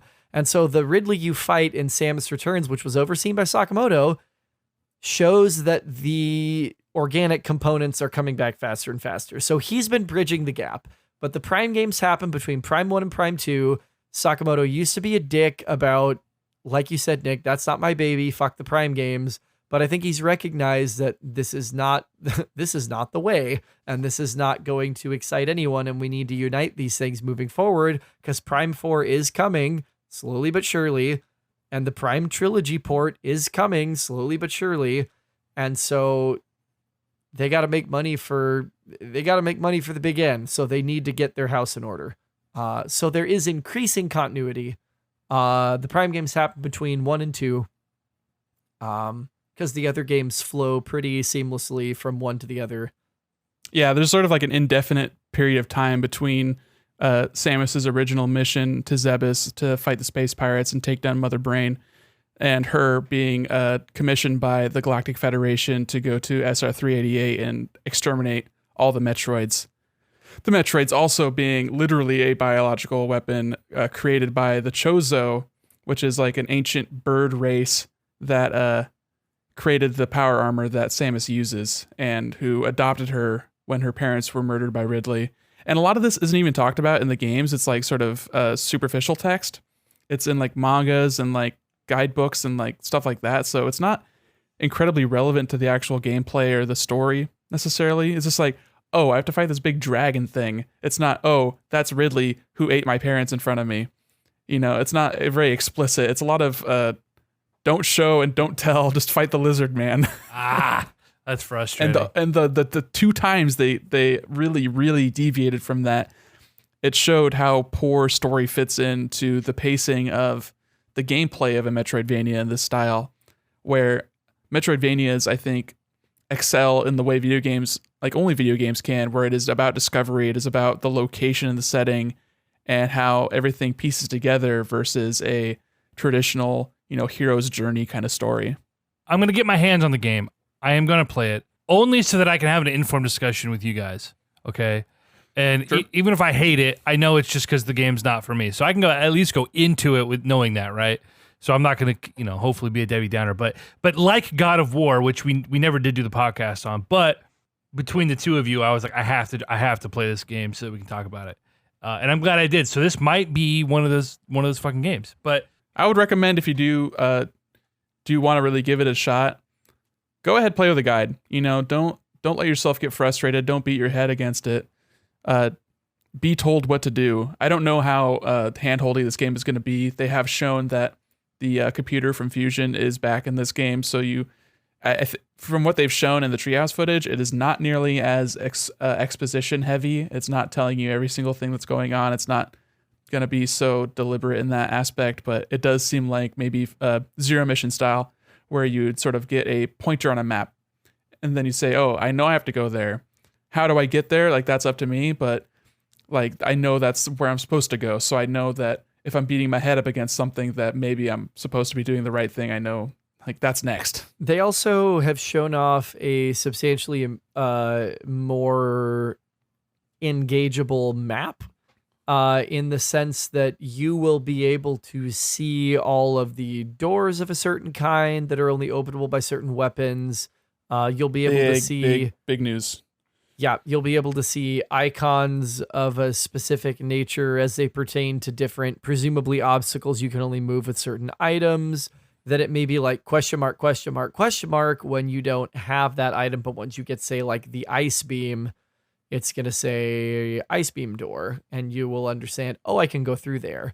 I've been able to go through there before. And it looks like it's going to be a lot more user-friendly for that very reason, which will be good for you. And I'm glad you're buying it, because a lot of people need to buy this game so I can get more fucking Metroid games. Selfish much? Yes, I'm selfish. Nintendo is at a point now where like they can kind of do what they want. And for the last decade, they haven't really been in that position. They've had to be a little more careful, I think, with the things they do. I don't know if that's been for better or for worse, or like Nintendo still made some pretty dumb decisions in that time. But it's like, hey, guess what? We can make a Metroid game, and if it only sells 1.5 million copies, like sick, we're making a new Metroid game. And I don't know. I never know like how much of like the corporate like boardroom sort of decision making trickles down versus like how much of this is it creators creating, you know? Yeah, the vibe I get is it is definitely creators, like creator led. Like they need to have a person that is pitching ideas and like really believes in game franchises. That's how you see Pikmin get 3 fucking games. It's only because Miyamoto is the head of that. Yeah. And he's like, I believe in this thing. It's not going to sell, but it's my baby. And like, he's the one that makes that thing happen. So I'm glad that Sakamoto hasn't given up and is still willing to make these 2D games. And it was unfortunate that Retro kind of got sidelined, and for like, you know, obviously for Metroid fans, it's a bummer because you get 3 Prime games, and then they got pushed onto Donkey Kong Country, which a lot of people love, and those games Which sell super well. have Donkey been Kong is a excellent. huge franchise. Yeah, They've they're been great games. fucking but excellent. I don't think they necessarily have the same kind of identity or love behind them as a Metroid Prime trilogy does, though. Oh, no, you're totally right. And exactly what you just said about creator-driven and Sakamoto is that he's talking, I can't wait for you to see all the future chapters of Metroid games that I have planned. Like, this is a dude who's been waiting, I think, for his moment for a long time. And like you said, he's been cooking this game for like 15 years, and he's like, we finally have the right team, the right hardware, the right power to tell the story that I've been wanting to tell. And now we can get on to other things. Even Metroid Prime 4 has been, for years they've said we know the story we want to tell. It's just a matter of getting the game into development. It's a game about Samus and Sylux from Metroid Prime Hunters. Like at the end credits of Metroid Prime 3, spoilers for Metroid Prime 3, you see Sylux's ship from Metroid Prime Hunters following Samus's gunship into space. So like we know. Yeah, I think they even touch on that in Federation Force. I was watching a compilation of some cutscenes from that game. Yeah, and that's referenced in there because that takes place after Corruption canonically, I think. I didn't even play that game. That should tell you how fucking shitty that game was. It's okay. It's like there was a single player campaign in that. Yeah, I mean, you're playing as this Galactic Federation character in a mech suit. There's a Samus sort of I guess you could call it a cameo and like boss fight. And then yeah, I think they touch on the Sylux stuff. I think he's like stealing some Metroid thing or something, probably. I don't know. That's all weird. Yeah, the Prime series in general is very strange. It's sort of like the Western interpretation of Metroid, and how canon it is sort of changes from year to year. I think Sakamoto is definitely like once bitten, twice shy from the reception to Other M. And while I think that there was ideas that had merit in that game, obviously the execution was subpar. And it's really unfortunate, and people, you know, I think people are much too precious with the games, the series in general, and the character of Samus in particular to try something that experimental. Well, so I don't know how much. Like if you watch any of the not QuickTime events, but you know, like the slow motion, like battle moment cutscene shit from like Samus Returns, I think that is heavily informed by Prime. And I was actually reading some, it was like an old IGN interview with like Kensuke Tanabe and like some of the people from Retro and Miyamoto and stuff at Retro Studios, and like talking, like the Tanabe was like talking about asking Sakamoto like about the character of Samus, and asking him if like, okay, a space pirate is holding a character that Samus is trying to save like at gunpoint, and says like surrender or I will shoot this person, like what would Samus do? And like Sakamoto's like, Samus would not hesitate. She would just shoot the space pirate. Like that's just what she does. She takes care of the enemy and is cool, collected about it. But that's also the same guy that, you know, wrote and produced Other M. So obviously he's not like the golden child. He doesn't have all the right ideas. But he's also willing to try stuff out, which I think that's great. You know, you have to take some wild swings sometimes. I do want to talk about Other M some more with you, Chris, because it is obviously a super contentious game amongst the fan base, but I don't necessarily see it as maybe deserving of all that much hatred. It's kind of a meme. We need to talk about it, and I hate to like simplify things to this degree, but I'm going to anyway. Say character assassination. I dare you. No. I was gonna say literally, this is just a matter of like giving all of the Japanese men who made these games like free license to write the story that they think is compelling for a woman, and like it's just a misogyny that's inherent in Japanese culture, like laid plain, that all of the little things about like Samus and motherhood and like the attachment to the baby Metroid, like they didn't whack you over the head with it with a fucking 2x4 in Metroid 2 and Super Metroid. They just left it for us to imagine that this tiny little Metroid hatches, it's swirling around Samus while you leave SR388, and then in Super Metroid it gets kidnapped. You go to try to rescue it, and it ends up saving your life and dying.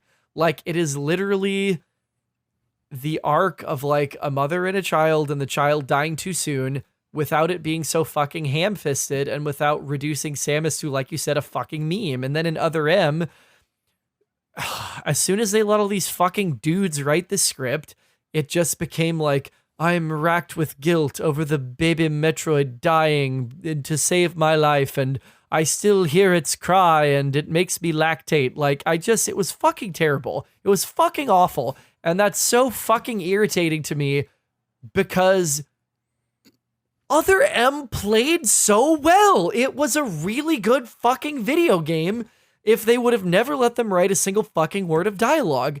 And the whole core conceit of a lot of the Metroid games is like, Samus loses her power-ups, and it's like, how is she gonna get depowered at the start of the game so that you have to go find all these power-ups? And in Other M, Samus, a freelancing bounty hunter who is not under the purview of the Galactic Federation's military, runs into her old commanding officer and says, "Oh, yes, Daddy, I will obey your every orders," and literally shuts off all of her high-powered weaponry and will not use it again until Adam tells her she can. So they made Samus a fucking meme, and that meme is every powerful woman in Japanese media written by Japanese dudes, because they think that, oh, these are the conflicts that women face, because God fucking knows there aren't any women in those writers' rooms, because they're not allowed to be. So no, they fucking ruined it. They took what could have been a very interesting exploration of Samus's backstory, questions I wanted to have answered since I played Metroid Fusion, about like, who is this Adam guy? All we knew is it was her former commanding officer, and instead it became this whole like daddy issues allegory, with Samus saying, "Oh yeah, I guess that my badass I could waste you if I wanted to self is going to turn off power bombs just because you fucking tell me to." And it wasted an interesting game with good combat, an interesting environment, I thought, the best suit design that they'd had in years, on all of this like fucking narrative drivel about Samus feeling like a shitty mother because the Metroid died. Oh, fuck, man. Fuck that fucking game. I wanted that game to be good. Okay. You asked for this! 1,000% am with you, not knowing anything about this, just based on your description. I'm totally with you. And obviously, I've seen the memes of Other M for all these years, but two things. For a species that went extinct, there sure seemed to be a lot of fucking Metroids. Yeah, that is a recurring theme. That, guess what? I even saw literally there's a meme on the Metroid subreddit where it's like they're talking about, Metroid Dread, like, okay, so the X-Parasite are extinct, the Metroids are extinct, and then it's just the lady from WandaVision, just like, yeah, we believe you. There's one Metroid alive after Metroid 2. There's one Metroid alive after Metroid 2. That is it. And then it dies, and then it's not the last Metroid, because guess what? Fusion, Broodmother, and oh Other M. yeah. In Fusion, they were breeding. Well, there aren't any Metroids in Other M. There aren't any Metroids. They're growing. The Galactic Federation is growing a synthetic. You fight a Queen Metroid. Uh-oh. Oh, you do. They literally have clone Metroids. How did they explain that away? I don't even remember. Other M sucked. Okay. Yeah. Okay. Yeah. There's a scene. Okay. Yeah. Because I do want to get into this.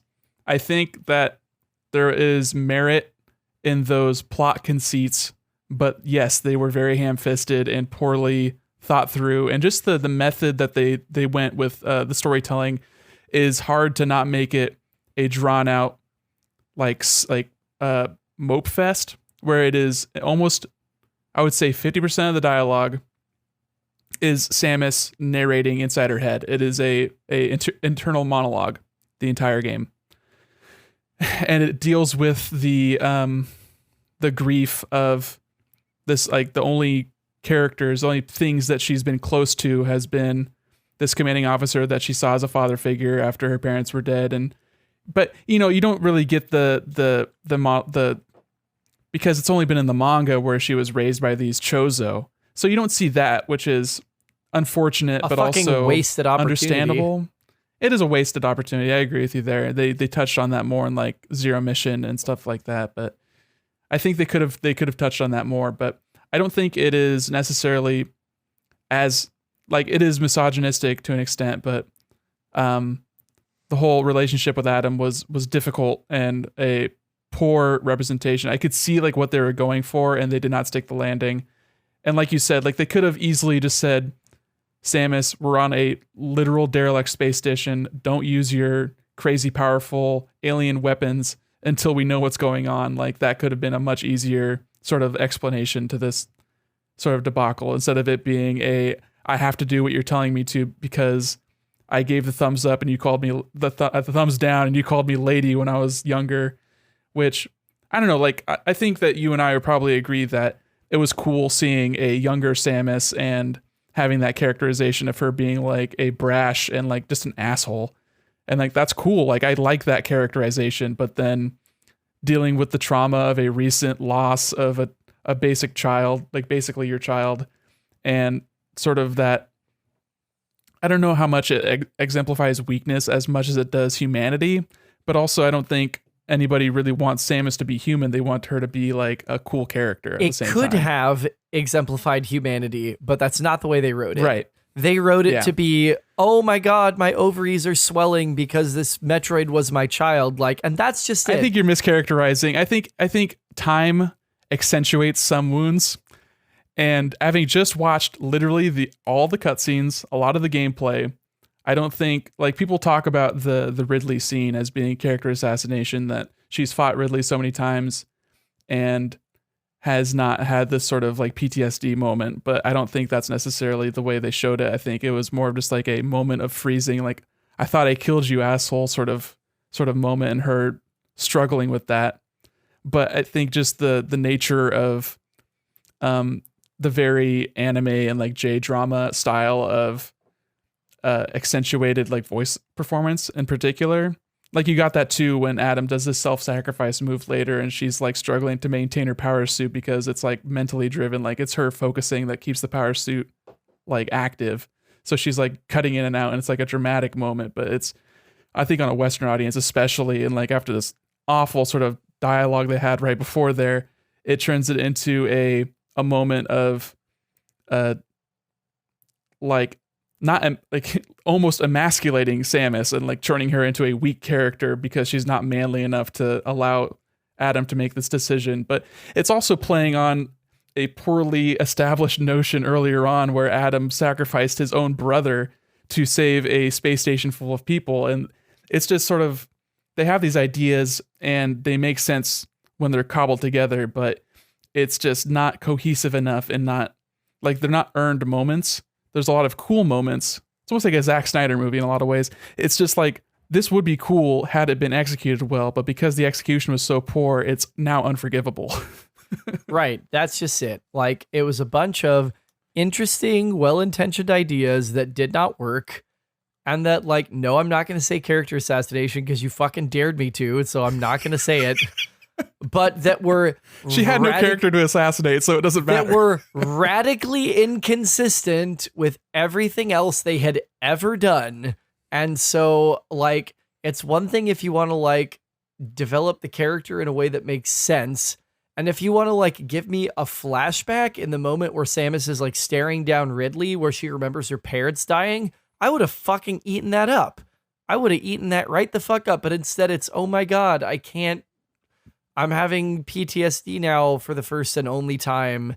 Like it just didn't work. It didn't work. And again, if they had anyone, it's the only game with like actual voiced like cutscenes basically.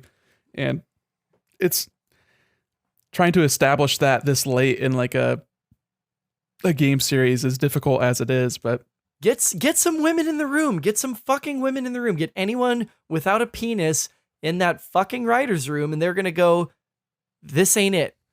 This ain't it. Like you understand how this is gonna read, right? Like you understand that this is not gonna land the way you think it's gonna land. Like they needed someone to tell them this is not gonna land the way you think it's gonna land on a Western audience. yeah, I mean, these are also the same people responsible for every other Metroid game before that, barring the Prime series. So you can't really lay that much blame at just the writing team. But I don't know how much of it is just like the troubled development and the fact that it was between Nintendo proper, Team Ninja responsible for like the Ninja Gaiden and The Dead or Alive developers, they sure know how to write women. well, they didn't write anything. It was all Sakamoto, so they were quick to say that like it was only Sakamoto that like wrote this basically, and then also working with an outside team for the cutscenes. And I wonder how much that really put stress on just the development cycle in general. But it's a I think obviously you don't like it.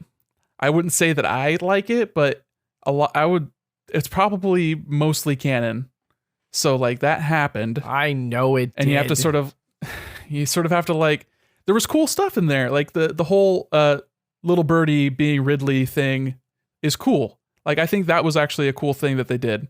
And it explains why there was a Ridley on the biologic space laboratory that is in fusion, with Neo Ridley as being an ex-parasite mimic. And like there's ramifications for this stuff, and it's just another, clone facility for Metroids. And like the whole MB thing is dumb as hell. There was too much stuff that just happened, and it's like overwrought. But I don't think there's it's interesting. I like it in that it is so divisive. I like divisive art and like things that inspire conversation like we're having right now. I think Twin that has a Peaks. lot of merit. Watch season 8 of Game of Thrones. Like it's bad, but like we'll talk about it. I'm gonna watch it on my phone later. How about that? On a fucking cell phone. Anyway, we had to talk about Other M. Other M takes place, EJ, so between Super Metroid and Metroid Fusion. So it's between 3 and 4. So there's like some really cool stuff where like just seeing CG cutscenes of Samus fighting the Mother Brain, and then the Metroid saving her, and that Metroid then being splattered all over her armor, and her fighting with the Hyper Beam against the Mother Brain is like super fucking badass. There's so And, much. like a really cool. It's a really cool like gift to the fans in like some ways, but that just makes it hurt that much more when you get this like really bad story. It does. It fucking does. There was so much that worked so well in that game, and it really Chris, it's just. What do you think of when I say the deleter? I don't fucking know. I literally don't You even don't even remember. Did it even resolve? There's like this whole. No, it didn't resolve at all. That's what I remembered. That they were like, oh, there's somebody who's like assassinating Galactic Federation officers. There's like a scene with a forklift, and they like knock things over, and then they like run away, The whole fight and then scene. that's it. It's never resolved. They kill a guy, and then MB kills them. It's probably like one of the dudes. It's just a very bizarre game. It's like they came up with a bunch of ideas, and no one ever said, "Does this need to happen?" It's like, no, let's just do it all, and none of it really matters. It's literally on a bottle ship. It's a bottle episode, really, in like a series that is wrought with bottle ship, episodes. a bottle ship emitting a distress signal known as a baby's cry. Yeah. Stop it. I'm not fucking with you. And it's called Metroid Other M. What is the what would you shorten that to? What's the Stop it. Yeah, and then there's a main bad guy as an android named MB, who is raised basically by this doctor on the ship, who's Melinda. I can't remember I think it's Melinda Bergman, and she MB is Melissa Bergman, but she's also a copy of Mother Brain, so that's why she goes by MB. And Mother Brain is a AI like physical. It's an AI computer and basically a giant brain that was created by the Chozo, however long ago.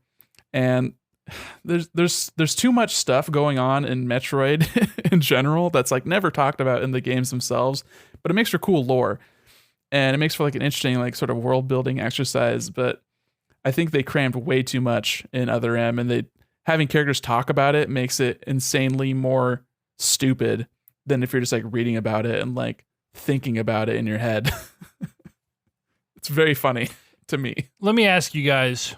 Really, I'm asking Nick because Chris, I think, like you said earlier, you are too close to this. Not that your perspective is not valuable, but I'm curious, honestly, in a world where we have so many indie games that do this, and many of these games have done Metroid better than Metroid.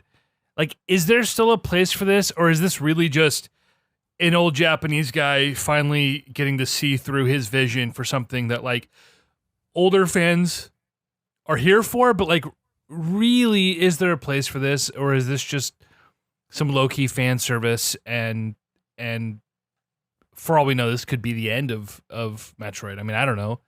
I mean, they've historically not sold well. I mean, there's gonna be Dread, then Prime 4, then whatever Metroid they do get. Like, there's no such thing as a dead Nintendo franchise, it's a dormant one. yeah. So as long as they can milk it, like they're gonna milk it. So I don't know. I don't really know what you mean by is there a need? Like, what do you mean by that? Like, well, not even is there a need, but like, yeah, how do you quantify that? Like, how many other games do exactly what Metroid does? Like, what is Metroid doing differently other than just being Metroid, right? Same reason we haven't really gotten a Castlevania game in so long. Like, why would Konami invest that kind of money into doing something that all these other developers have done better over the years? There isn't necessarily a fucking Metroidvania vacuum waiting to be filled by either of those franchises, except for a very, very not so silent minority, right? Like, I'm just curious. Like, this seems maybe kind of frivolous, or is this like that's everything if you really boil it down to it? There's no need for any entertainment. Like, okay, but what's the point of a Star Wars? the people who played Hollow Knight, the people who played Guacamelee, they played Metroid first. And so, like, people are waiting for this. I really think so. That there are people who played Metroid and if Fusion, not the people who played it, the people who made Guacamelee and made Hollow Knight and made, right, all those other Metroid, they're inspired. They grew up with it, and it's a cycle. It's a constantly moving circle. But Nintendo can choose to participate in that sort of growth of the genre, or they can choose not to. And I don't think Dread is going to be like groundbreaking in any way. I do not expect that at all. I think this is going to be a good Metroid game. Yeah, and that's all it needs to be. That's all it needs to be is a good Metroid game to remind people like, hey, we made this shit. This is a genre that we created. We can still do it well. It might not be like industry shattering by any means, but as long as it is a good to very good Metroid game, that's all it needs to be. Yeah, especially the 2D ones. Like, I think Prime has a much higher ceiling for what it's capable of doing. I think that Prime 4 could, like, I don't think it will, but I think there is potential that it could be the Breath of the Wild of the series, where they break convention and they really innovate in an exciting new way. I think that a lot of people, I don't know how much I put myself in that camp, but I think a lot of people think that Prime 1 was a innovation and a trendsetter in the first person sort of genre, as it were. And I think that the Prime series has that capability, but I don't think Dread does. I don't think you're really going to see anything that wildly innovative in the 2D Metroidvania sort of genre. What you see a lot of is, hey, let's try a Metroidvania, but with this. You saw that with SteamWorld Dig 2, where it's, hey, SteamWorld Dig was cool. It's kind of roguelike, kind of Dig Dug writ large. Let's do that, but Metroidvania. And it turns out that's a really cool fucking game. Like, that is a fantastic game. But I don't think you're going to see that from Nintendo. Not with a game that historically doesn't perform as well as their other main IP. I mean, it is one of their oldest. I think they hold it to a higher regard than maybe something like ARMS or Splatoon even. So I think that comes with the territory. And like we've talked about with the creators sort of being the shepherds of series, I don't really see a lot of Sakamoto's output as being like mind-breaking like being a cool new thing, especially as like most recently with Samus Returns. Like that's kind of a return to form in some ways, but also just like a bog standard Metroidvania and a lot of others. Not even that like that Metroid like, just sort of taking the 2D shooter, the run and gun kind of gameplay and having some innovations with the counter, the melee counter. But even then, that not necessarily being like as good as it could be. So I'm hoping just like Dread just improves on what was established with Samus Returns. I'm going to give it the college try. I'm going to do it. Look, as long as you buy it. I want you to try Zero Mission also. I think that is a good jumping on point. I'll try whatever, man. Like, give it a shot. It's like a 5-6 hour game. Okay, that seems, I could, even if that was a chore, I could sit down and just do it in a night, you know? Part of me wants to say like, oh, this is what happened with Breath of the Wild. Like, I had zero hype for that game, and then I ended up falling in love with it and beating it. But I'm like, Breath of the Wild was also on the surface much more like in my wheelhouse than something like this. So, to some extent, I kind of think that Breath of the Wild is almost an outlier in games that you really fall. Oh, I don't know. Breath of the Wild is a very strange sort of game. If you try to look at it from far away and like really try and see what is it that made EJ like that game. Because I think of games that you do like the Spider-Man games, the like Assassin's Creed Black Flag or Skyrim, and I see some like sort of similarities with like you have a lot of options. Everything feels like it's building into some other mechanic or system, and it's got a very tight like gameplay loop, but it's so like wildly open and like free. Like it doesn't tell you what to do a lot of the time. You have some basic guidance at the very beginning where you're doing your plateau and then it says, hey, you should probably go to Kakariko, but you don't have to. You can do whatever the fuck you want. I went to the rainforest first, you know, like people have millions of different ways that they tackled that game.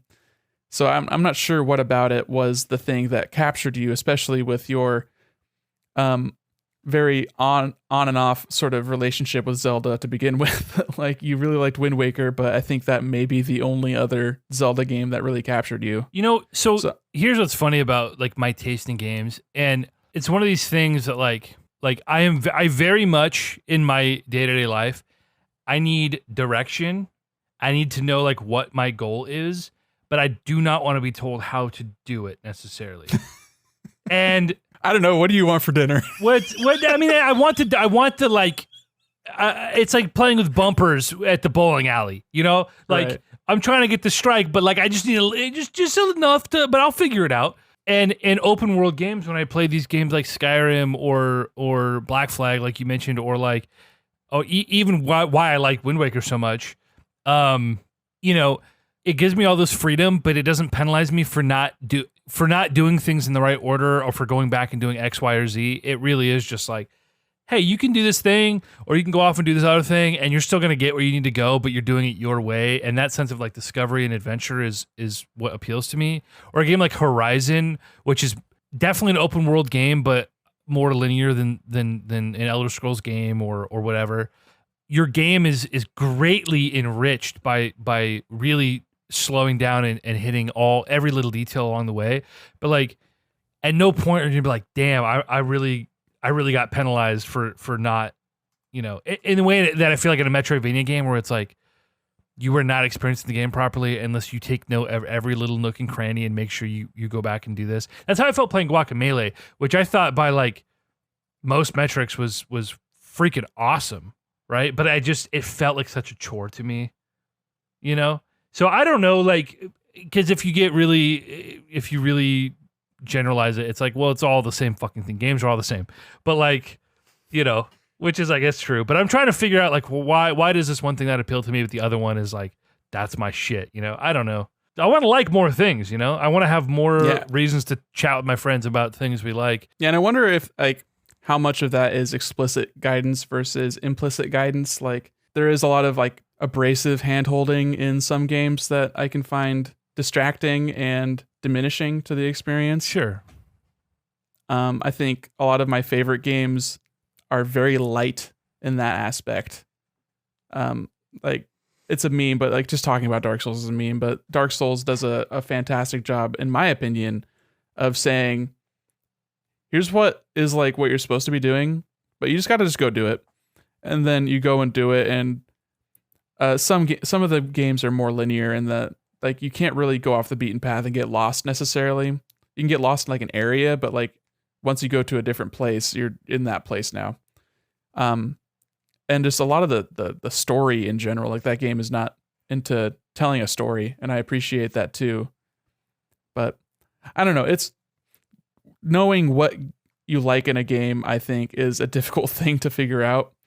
And we as people are growing and changing all the time too. So things that you might have not liked when you were younger can suddenly become like the most your shit thing possible. Yeah, So that's true. it's impossible to know. Like if you told me a year ago that EJ would be addicted to Warzone and be dropping at the boys and Verdansk every week, I'd be like, okay, I guess. I don't know what the hell that dude likes. It's surprising. It's surprising, isn't it? Warzone, like you said, is just a fucking roguelite. I'm like, yes, it is. That's exactly it. Yeah. I had never played a roguelite I didn't like. Yeah, it's multiplayer games though, you know?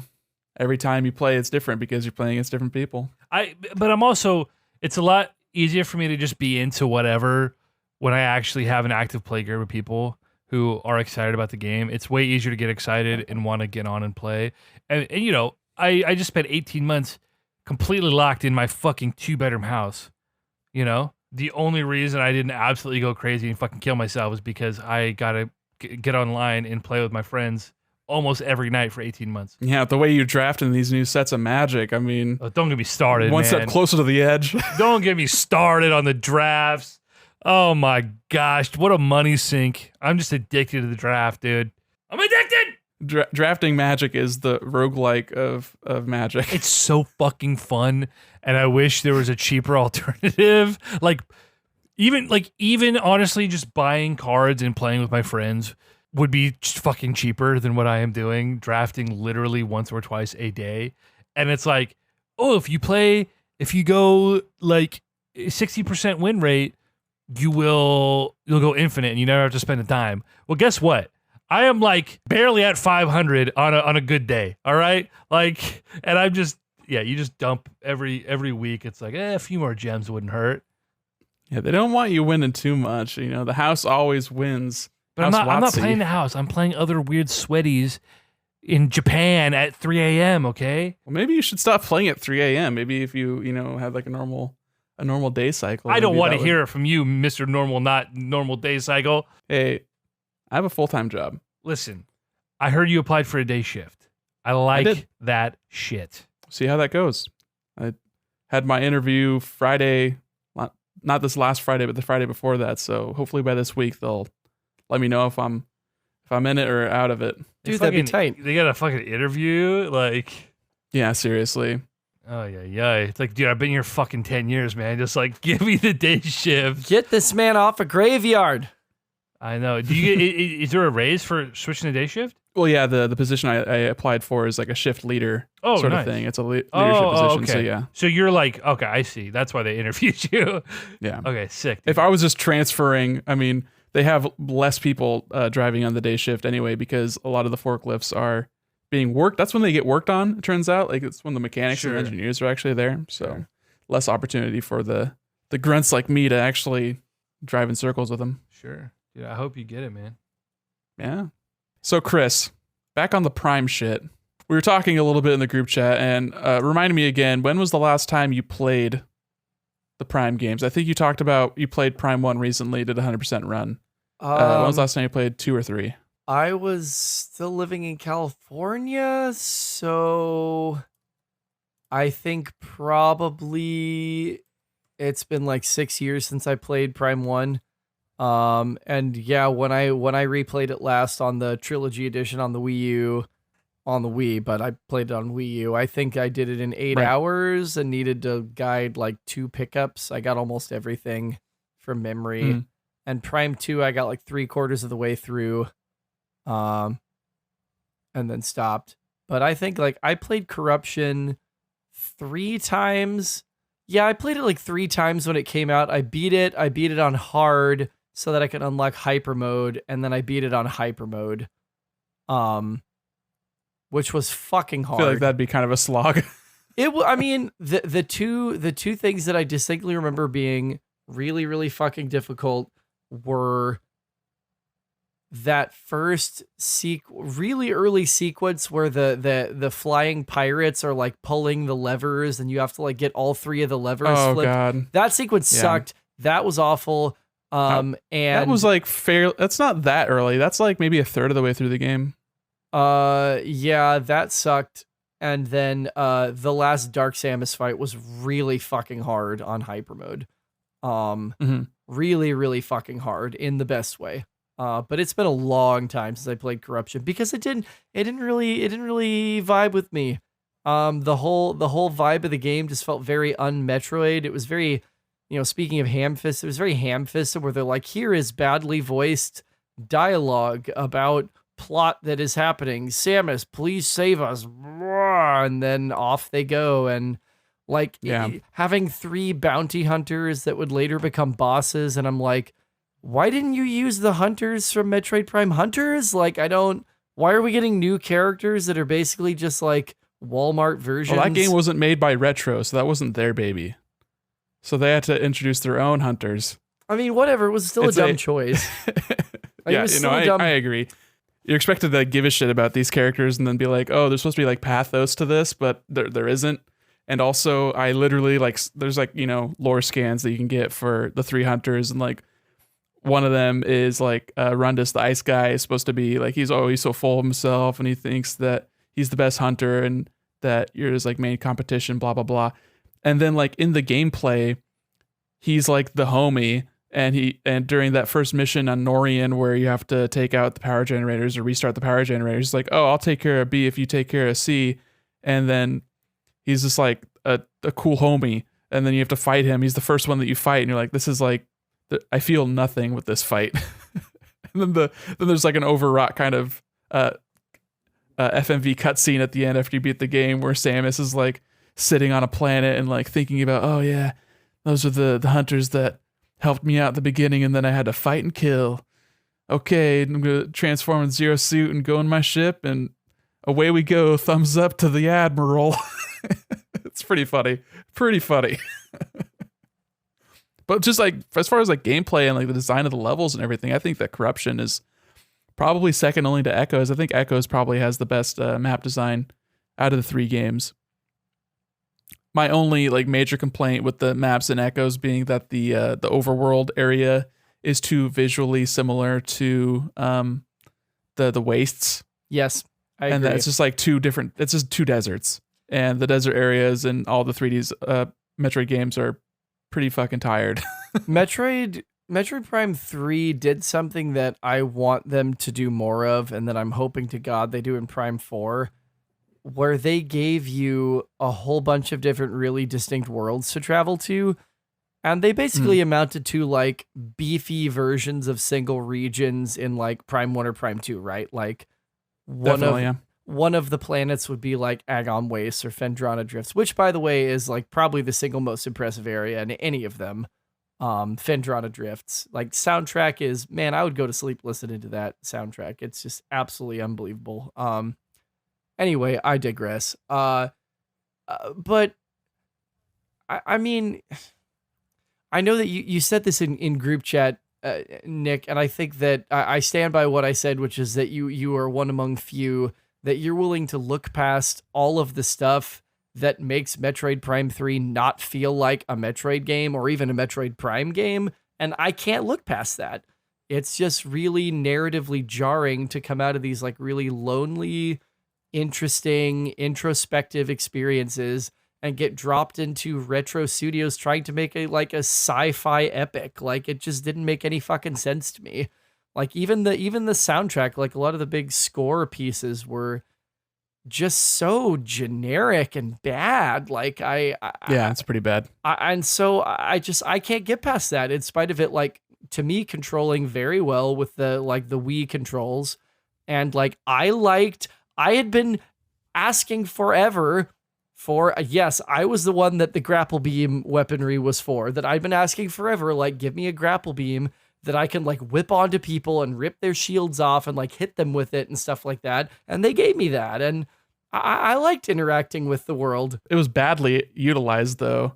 Like the grapple beam is just like another key to unlock things.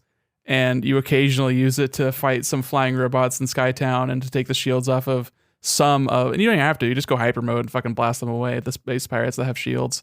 So like that doesn't really matter. But the things that I do like, I like the linear beam progression. We talked about that a little bit.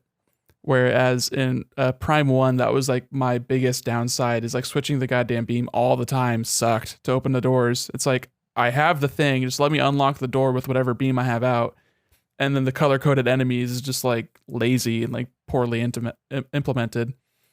Prime 2, they improved that quite a lot with the dark beam and the light beam, where it's pretty obvious that your light beam's going to be working a lot better in Dark Aether than the dark beam. But I'm not sure how I feel necessarily. I never really had the tension of losing ammo. I thought that was a strange choice to have your beams tied to an ammo type. But also, as soon as they told you, hey, you're going to get more light ammo if you kill something with a dark beam, or you get more dark ammo if you kill something with a light beam, that sort of turned into a cool kind of almost Doom like juggle of being, hey, I need more of this, so I have to change out my approach to get more ammo. I thought that was a cool way to go about it, especially since I don't know how I had the trouble with the pirate boss in Prime 1 where I ran out of missiles, but it's so rare that you actually run out of missiles in these games. Like, you can just spam that motherfucker and it doesn't matter. But also at the same time, I never used like the flamethrower or like the ancillary upgrades in Prime 1 where you actually... No way! I didn't feel like it was like that useful. I used them more in Prime 2. I used like the Dark Burst and Sunburst a lot more in Prime 2, but I wasn't like... I never had trouble fighting anything in Prime 1 except for bosses sometimes. And at that point, if I was out of missiles, it's not like I was going to use them on a flamethrower anyway. Oh, man. So I played the first one on normal, and then the rest of them I was playing on veteran. But even then, like, it has turned boss matches a lot of the time. Well, the ones I struggled with in Echoes were obviously the boost ball boss, which was a huge pain in the ass. I didn't even know how to do damage to him. I had to look that up. I was like, I have no idea what you want me to do. And I have to lay bombs while it's in the weird little cloud form. I wouldn't have thought of that. I guess I'm an idiot, but it was that in the final boss fight where it ended up like glitching out because I was playing on an emulator. I do want to talk a little bit about the Prime hack and the way I played those last two games, which vastly improved in some ways. And in the case of Prime 3, I think it like may have been like busted because of how difficult it turned some things into. But playing them with like an actual dual analog stick control, beautiful. It's coming. Amazing. It's coming. The switchboard is fucking coming, baby. It's gonna be having a real FOV. My God, EJ. I don't know how much you mess around with FOV sliders and shooters, but max FOV, baby. 120. Not max. No, that's way too much. But Prime literally is like a 60-degree FOV. It's insane. You're playing through like a 50 mil lens. Like, it is, that's horrible. So zoomed in and cropped. It's awful. It's horrendous. Played that shit at like, I think I played at like 86. 86 is like my sweet spot. Oh my God. That's like Warzone, I think default is 80 or 85. And that is horrific. I play at 120 and I'm like, if I could go wider, I fucking would. Yeah, I'm not playing with a fisheye. That's a little bit, that's information overload. I can't handle that kind of shit. Also, you can't play with the Prime 3, I think, is a maximum of 90 or 100. I can't remember where. Crank it. But it like breaks if you mess with it too much. But so much quality of life stuff. I can just map swapping to a specific visor to any button I want. So with my my Xbox controller, I had going from scan visor to normal visor is just a button press. And then just left and right on the D-pad for my other two visors. And then it just felt so much better than having to use the Wiimote, which is a drastically small amount of buttons, and they're located all over the freaking thing. Like, having to go and like move your hand down to press 1 to open up your map is horrendous. Pressing down on the D-pad to shoot a missile, awful. Hate it. Not a fan. And the control, it's just... I'm glad that I could play it with a lot more buttons. Let's say that much, I guess. When it comes to the Switch, it's going to be sex on a small screen. And EJ, I hope you will throw some money at it and play it in dual analog which I've been looking forward to. I liked the Wii controls for all 3 of them. I got big fucking meat hands, so reaching down to the D-pad, not a problem for me. But honest to God, dual analog Up to the controls D-pad. with two like shoulder buttons on each thing, so you can like map your missiles to ZR or something, and you can toggle visors using like L and ZL. I don't know. Like, I'm sure it's gonna have a lot of customization options, or at the very least, just be like an honest to God dual stick shooter. It's gonna be great. It's gonna be great. I'm really looking forward to it. I had some trouble though with corruption, and I don't know how they do it in the actual like Wii version of the game. But Chris, do you remember in Skytown the zipline sections? Yeah, totally. In this this Prime Hack version that I played, it doesn't like move your camera ever. So all the camera movement has to be done by you manually with the right stick. So in the zipline section, I'm assuming it always faces you forward, right? That's my guess, because they expect you to shoot these balls that are being dropped by enemies, these little bombs, or they expect you to shoot gates that open, or they expect you to shoot 2 or 3 things rotating. And doing that while you're wildly veering left and right and up and down is a nightmare. And I literally I spent so long, because there's a point where you have to backtrack to your ship to fight Gore, who is this shitty robot hunter, and it took me so long just to get that section done. I was ripping my hair out in frustration. It was horrendous. Also, there are certain boss fights where they expect you to be locked on and to like point a little bit up and to the left to like shoot their shoulder or something. And you can do something similar to that with Prime Hack, but the way I play inverted controls, and they don't let you invert them for those sections. So suddenly I'm going from inverted to not inverted to inverted to not inverted, depending on if I'm locked on or not. So I couldn't handle that. And then little things like when you have to type in numbers and stuff, it defaults to switching you back from inverted, and that was a little bit frustrating for me personally. But yeah, if they could smooth out some of the weird forced motion control interactions from Prime 3, that would be a huge improvement if/when they do a Switch version. It'll just be interesting to see how they actually implement that, because there's certain things where you're doing weird shit with your left hand, where you're pulling a thing and moving it over and then pushing it back in, and it's just like, that didn't have to happen. That could have been a button press. I know you're on the Wii and you have to justify the motion controls and justify the gimmick, but let's be real here. It's gonna get remapped. We're all adults now. It's gonna get remapped. Please. There's plenty of buttons on the Switch to totally remap all this shit. If there's one thing that I found out in the last 8 years of, and half of that spent collecting, but playing games, is that I have a really hard time going back and playing games and like appreciating them for their time. And it's rare that I play a game that I feel like holds up by today's standards in some way. And we've talked about this, where like it's a lot easier to play a game from the Super Nintendo era or like Game Boy Advance and be like, oh, this holds up today, because that's like the aesthetic, and like there's like a niche where like that's where those type of games peaked, possibly. And so it's easier to be like, this holds up by today's standards, whatever that means.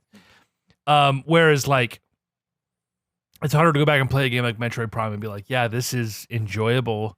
It's hard for me to personally put my mind there, but I am really interested in what a Metroid Prime 4 looks like. A true modern 2022, 2023 first-person shooter in a Nintendo world. Like, what does that look like? You know? And I don't think I could glean the same sort of, whatever enjoyment you're getting out of playing a 15-year-old game. I don't think exists for me in that same context. Almost 20. Jesus Christ. Prime 1 is 2002. Prime 2 is 2004. Prime 3 is 2007. Wow. Oh no. We literally say it every podcast. We're getting old. It's even been 5 years since we started this podcast, which fucking is fucked up.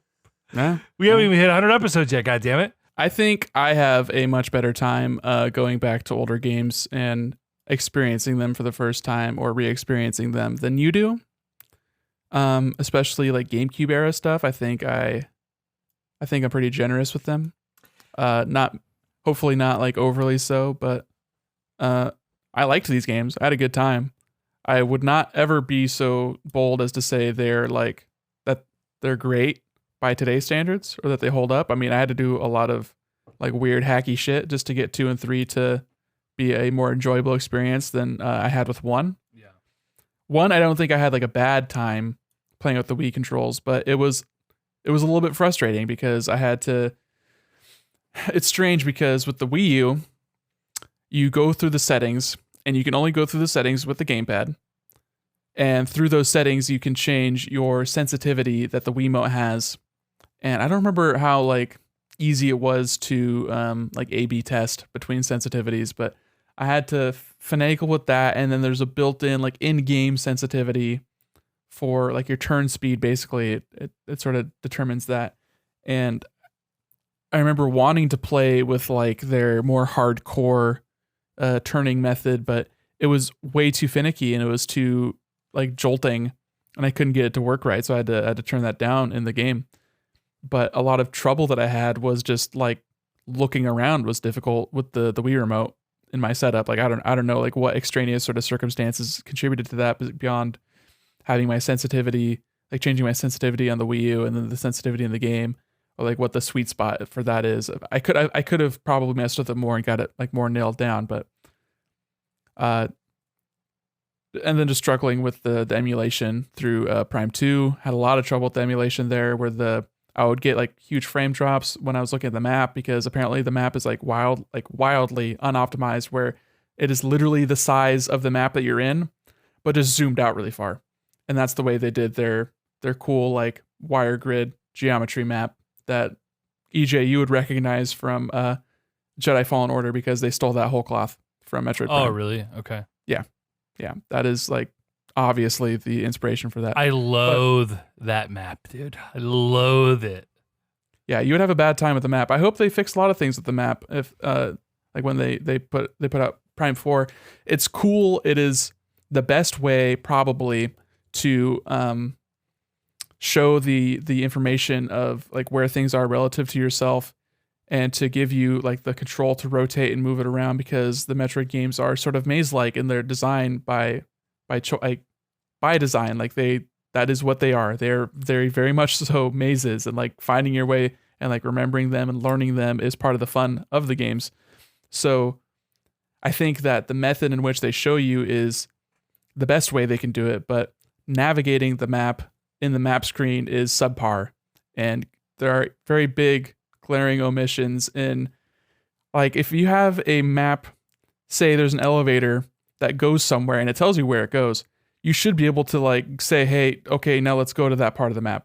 But instead it just says this goes to Fendrana, drift south, and then you have to zoom out all the way to like the weird hex grid. Yeah. Go to Fendrana. Okay, now I'm in Fendrana, and it's a completely different orientation now for some reason. So I have to go and figure, okay, this is the southern part of the map, and then figure out, okay, this is the map. This is the part of the map that goes from Magmore Caverns. I think that's the one. There's like 2 different ones that go from Magmore to Fendrana. Is that the right one? And then you have to like bullshit and figure your way out there. They need to fix that. Yes, they do. I hope they will.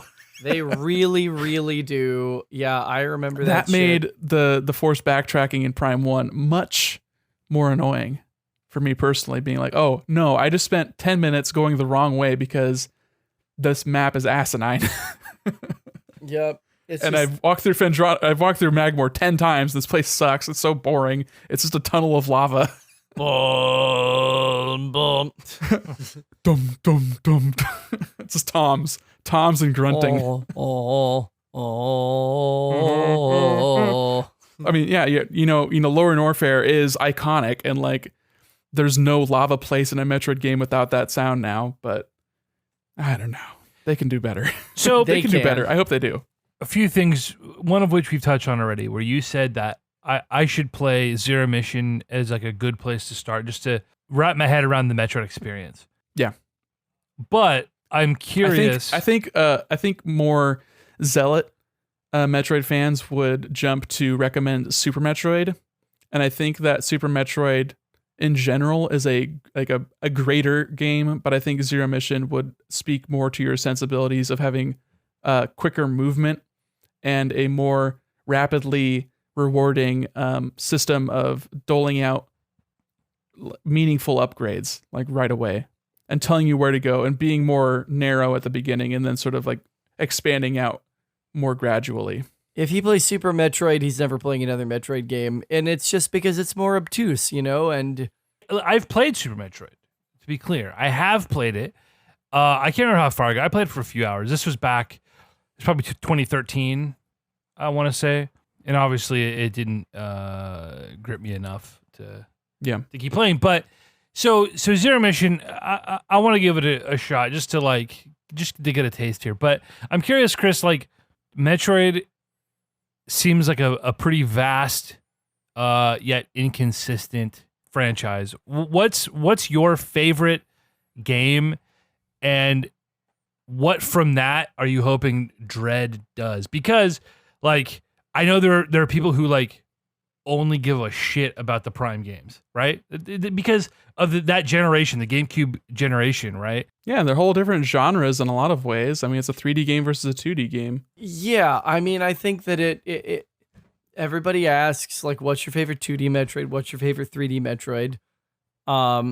For They're me, two it's very distinctly different things. right, and Yeah, pretty much. for me, it's Prime 1 is the top 3D Metroid. I think that, Nick, as you said, the introduction of the Luminoth, who sort of like tell you, thank you for doing the thing, go do the thing, kind of handholds you in Metroid 2 in a way that they then like doubled and tripled down on in Metroid Prime 3, I think did disastrous result in terms of like the quality of storytelling. And Prime 1 was just a lonely, interesting, beautiful, like audiovisual experience that invited me in to become curious about its world.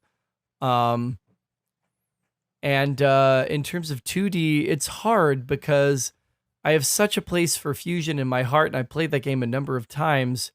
But there really isn't any backtracking in Fusion. You just go from objective to objective, and Adam tells you where to go, and you go there, and it's like reasonably challenging. And finding all the stuff is, of course, like hard. But I'd probably go with Zero Mission as my tops in that, and because beyond the fact that I think it's like a tight game, it retells Metroid in a way that's more interesting. It's faster, it's more beautiful, and it incorporates some of the like audiovisual elements of Metroid Prime in terms of the way that it tells its story. There's more integration of the Chozo and Chozo technology. There are sound cues in Zero Mission that remind me very much of the soundtrack from Metroid Prime. And yeah, it just invites you in more. That's like, this story, but we want you to experience it in a way that's a little bit more immersive, a little bit more beautiful, and it knows what it does, and it does it well. That's probably what I would say at this moment. I too have a wild and unreasonable affinity for Fusion, and after replaying it, it's more apparent just how restrictive it is and is forcing you to ever go forward. And it is not just telling you where to go, but it is also preventing you from going anywhere else, which I think makes it a good first step into a intimidating genre. It was a little bit hard for like what it was, but it wasn't hard in getting lost. It was hard in this nightmare fight is a pain in the ass, and I never can find a good opening, and I have to dodge this stupid swooping attack for 6 minutes before I can actually shoot it again. So it's kind of a black sheep in the Metroid games on execution. I only just recently, like as of a month ago, played and beat Zero Mission, and I thought that was I would say that's probably pinnacle for the 2D Metroids. I played Zero Mission on Super Nintendo Classic a couple years ago, and I thought it was good. I wasn't like in love with how a lot of it, like it played mechanically, like the jumping, like jumping up is slow, and then back down is also slow, and your movement horizontally is slow. There's a run button, apparently. It never tells you that there is. You can wall jump at the beginning, but it's hard to do. all the 2D Metroids have had hard wall jumps for no goddamn reason, except for Samus Returns, which is sort of like brain dead easy. But I would rather it be like that than how they've implemented in other games. So it's hard for me to. I haven't, I've only played it a month ago, but I would have to probably agree that Zero Mission is the peak for 2D Metroids. As far as the Prime series, I think I probably like 2 the most. I don't think that the Luminoth giving you story is like that much more egregious than just like reading a bunch of text anyway. Like there's no voice acting. It's all just like you're reading text. It's just that this person has the text box below them as opposed to a thing you highlighted with your know everything cursor in the scanning. So it's just slightly less player agency in the way that they tell you the story, but it has the same pros and cons, I guess, of reading everything yourself and being the one who like decided to read it.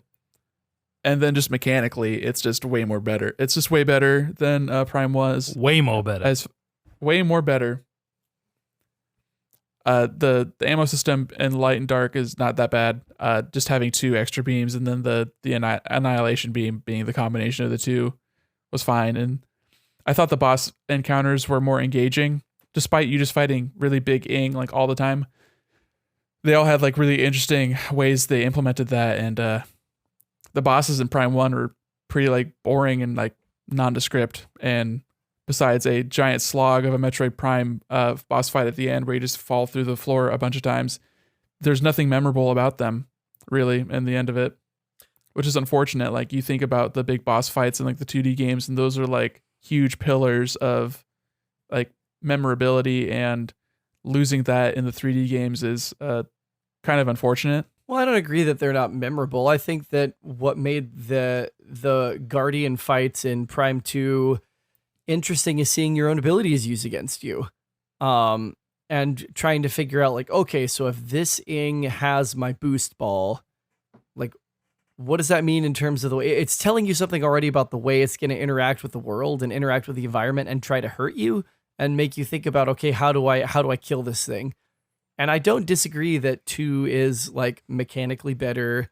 It looks great. It sounds great. The fucking Torvis Bog track is as good. The Emperor Ing boss music is as good as anything in the Prime 1 soundtrack.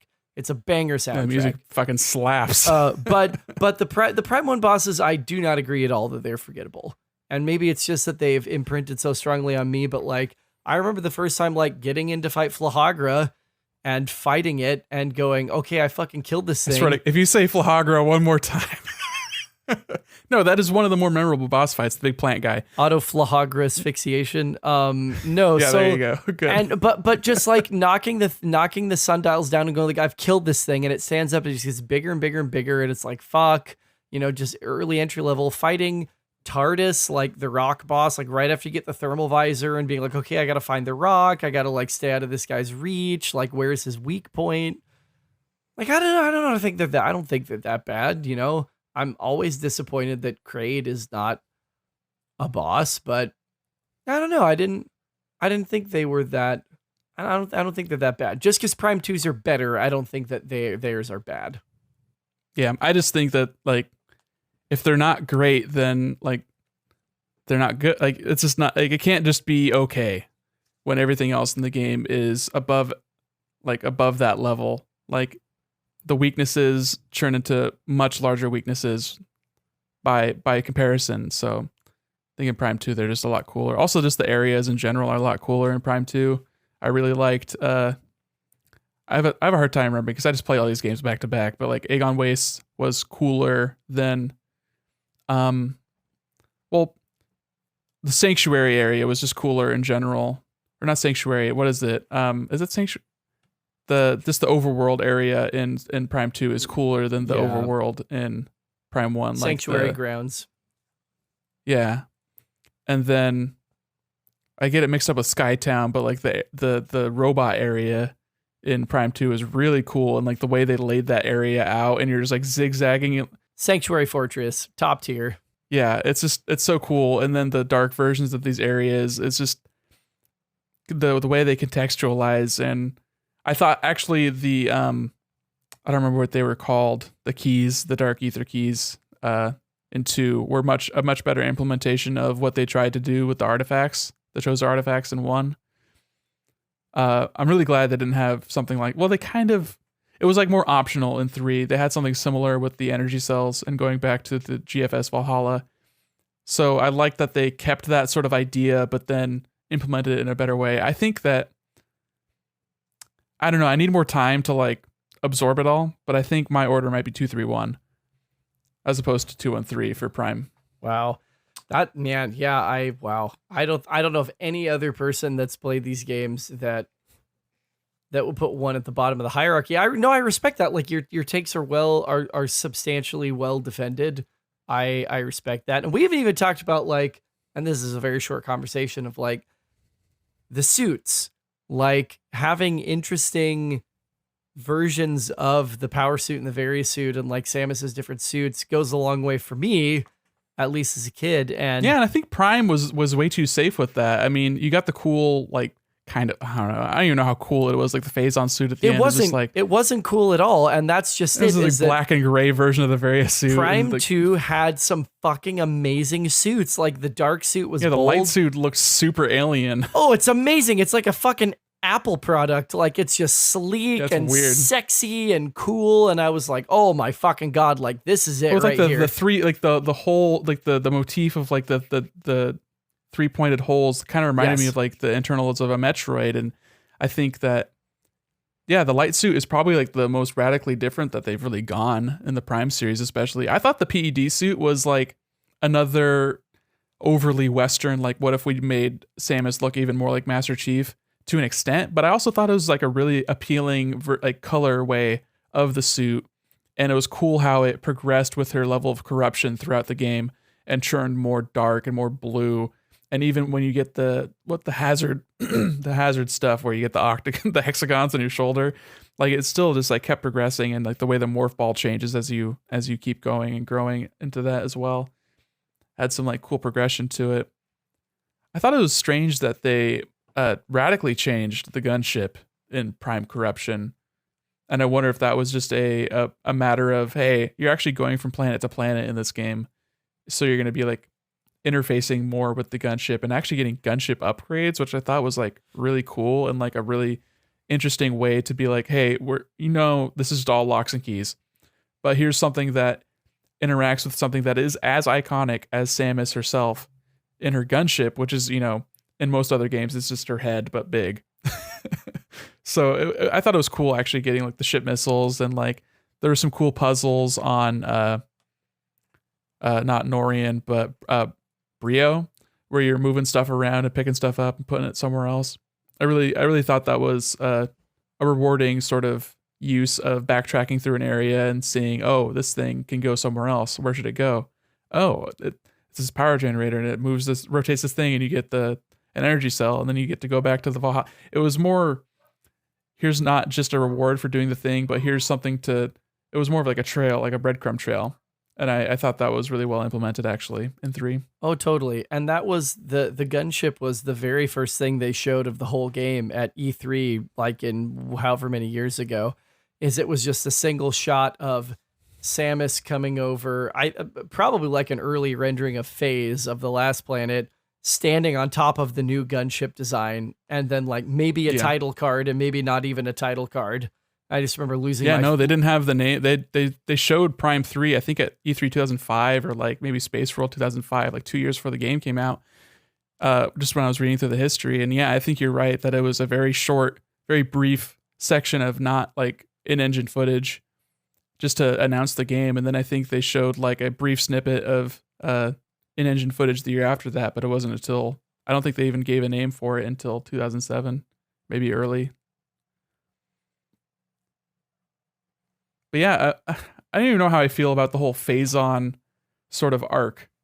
I think it's really hokey and like bad sci-fi, but I also think that a lot of Metroid in general is like kind of surface level as far as that goes, and it's less about the plot. It's like kind of a cornball space opera sort of plot, but just having like cool locations and like alien peoples existing on these worlds. I really actually, like, you talk about Talon 4, and I thought Talon 4 was like okay, but it seems like the Chozo goddamn live everywhere, so I don't even know like why it matters that they lived on Talon 4, and they also like hung out on Zebes, and they also hung out on like they visited Ether, and they talked to Brio, and they had an outpost in Skytown on Elysia or whatever.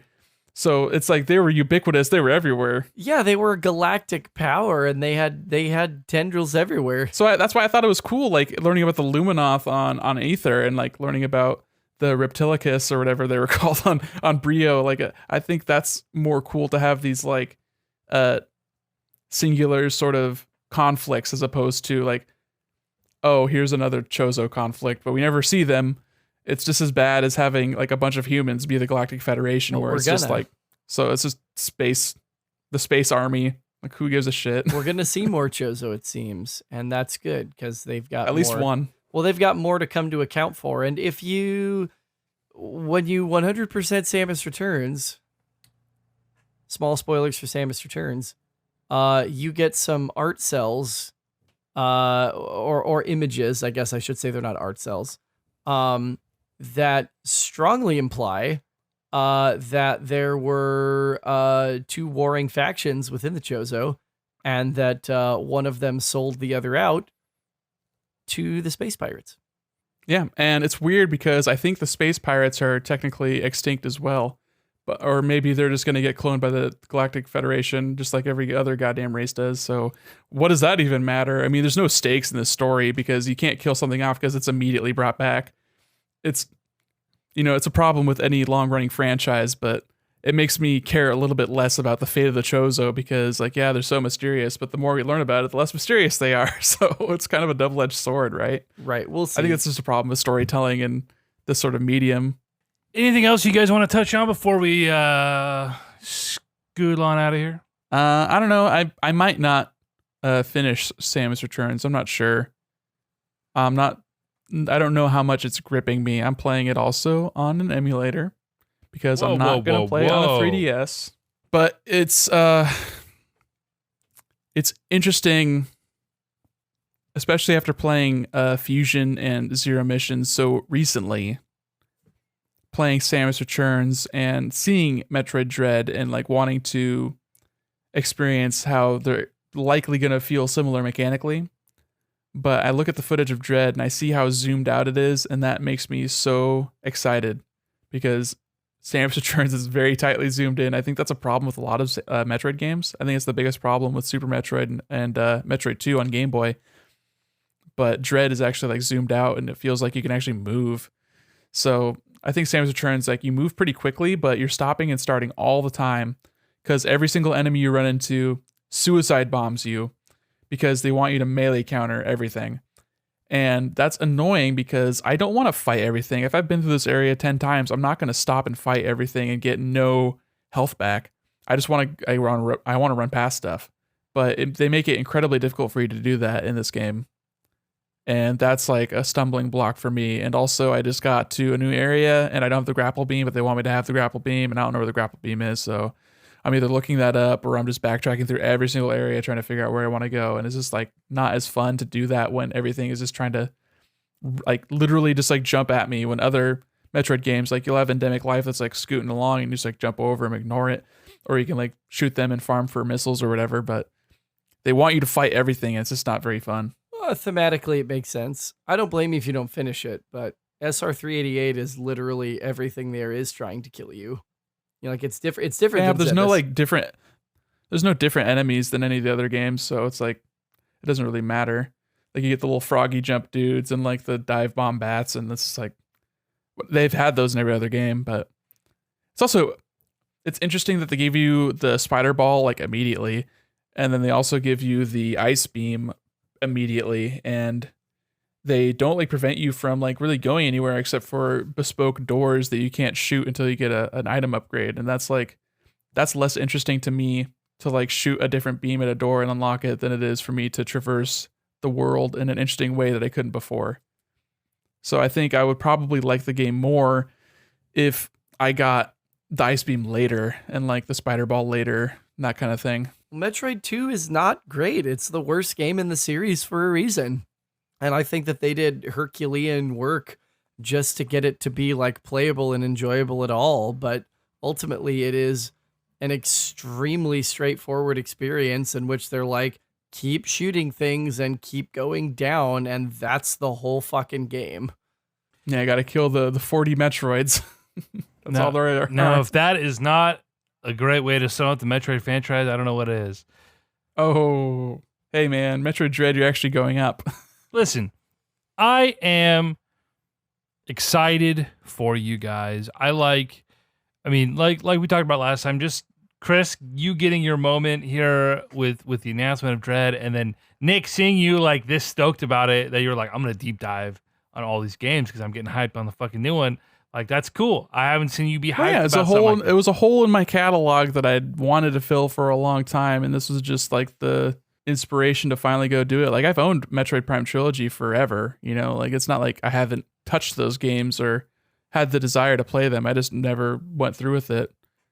And like, I don't blame anyone who doesn't want to, because like they are old games, and like I'm pretty forgiving with that kind of thing, and I've found my own way to make them more playable. But I don't know, not everyone has that kind of stupidity that I have. Well, now that your holes are filled, you're ready for... I'm all plugged up, airtight, baby.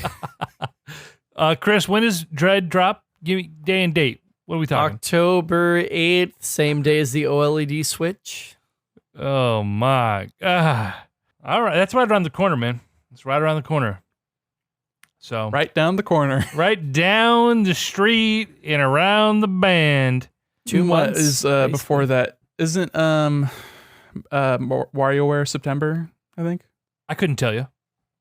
I think it is. I think it's September. I don't know what else is out before then. I just got an easy like 19 points the other day in the league. That was great. Well, shit, man. Horizon 2. That's all I'm waiting for. Okay. That's all I Just care want Death's about. Door on Switch. That's all I want. It's that Crow game. Crow game. Listen, when's the next Smash Bros. Coming out? When's the last character going to get announced? Are they capped? I thought that it was an infinite potential number of characters. No? I mean, Sakurai said one more. Oh, really? Yeah. All right, let's do this. I thought they were Who's the last character? I'm saying Waluigi. Goku. Waluigi.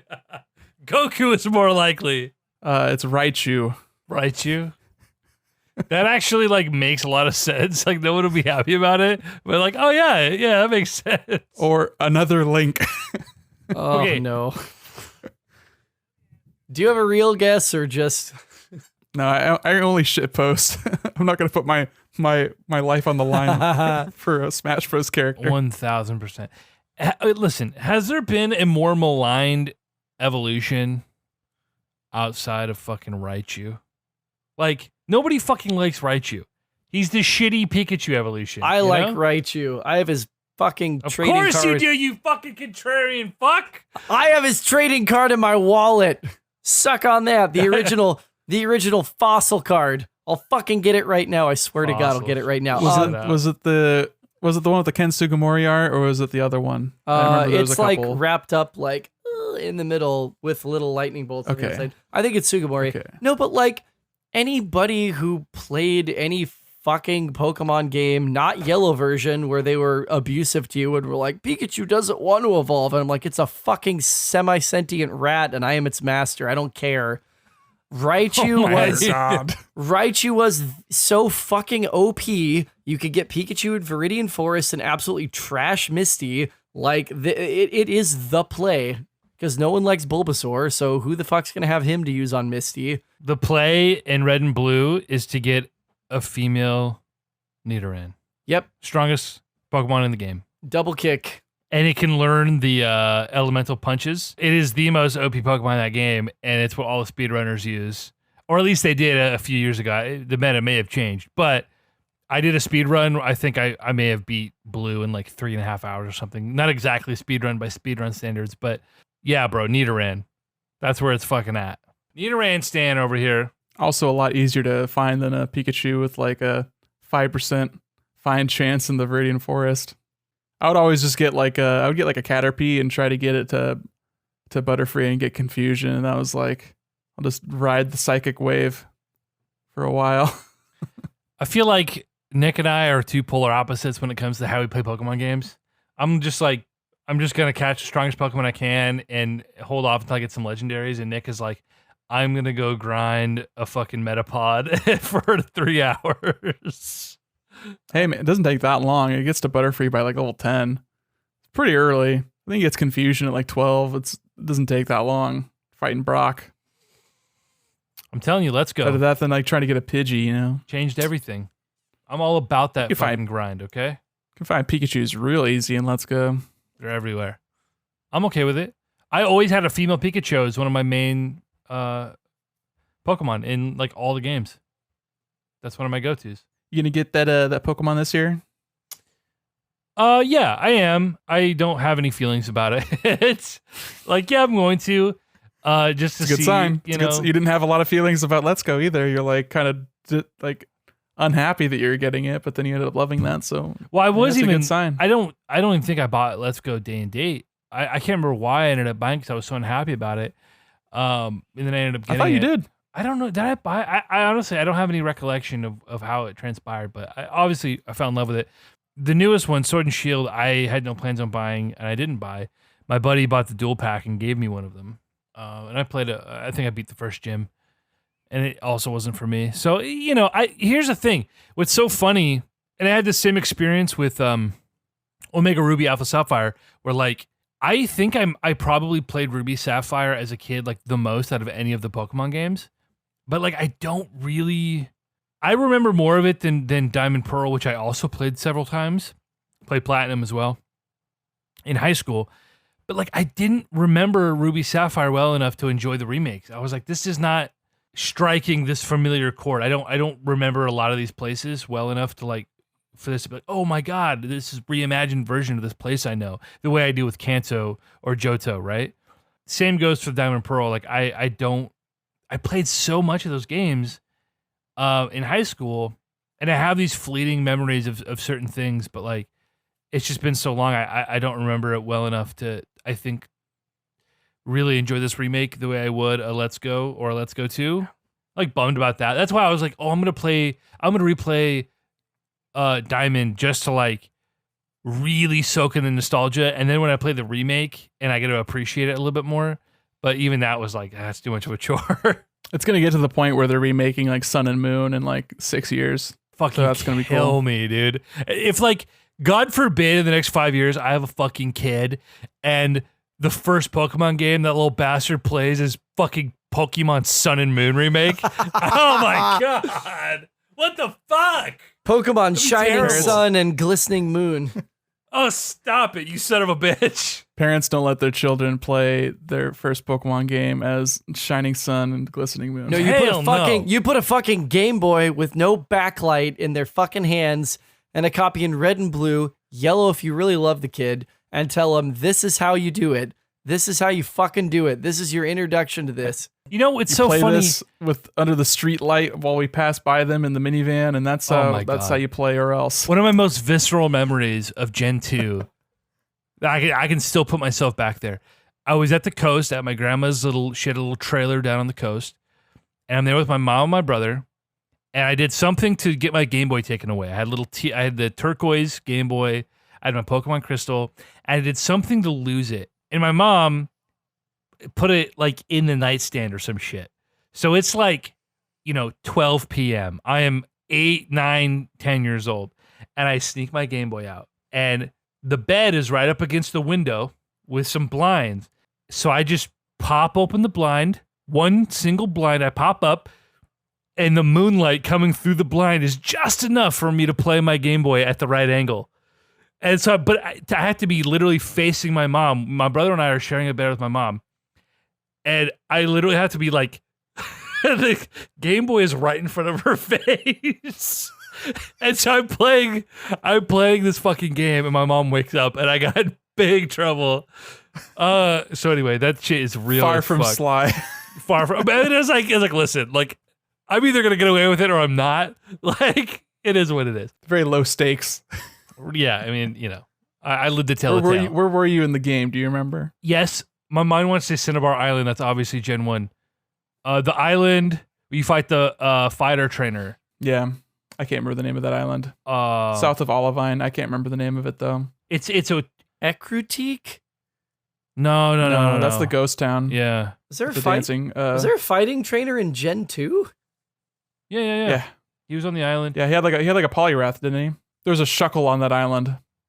Remember that? Oh, yes.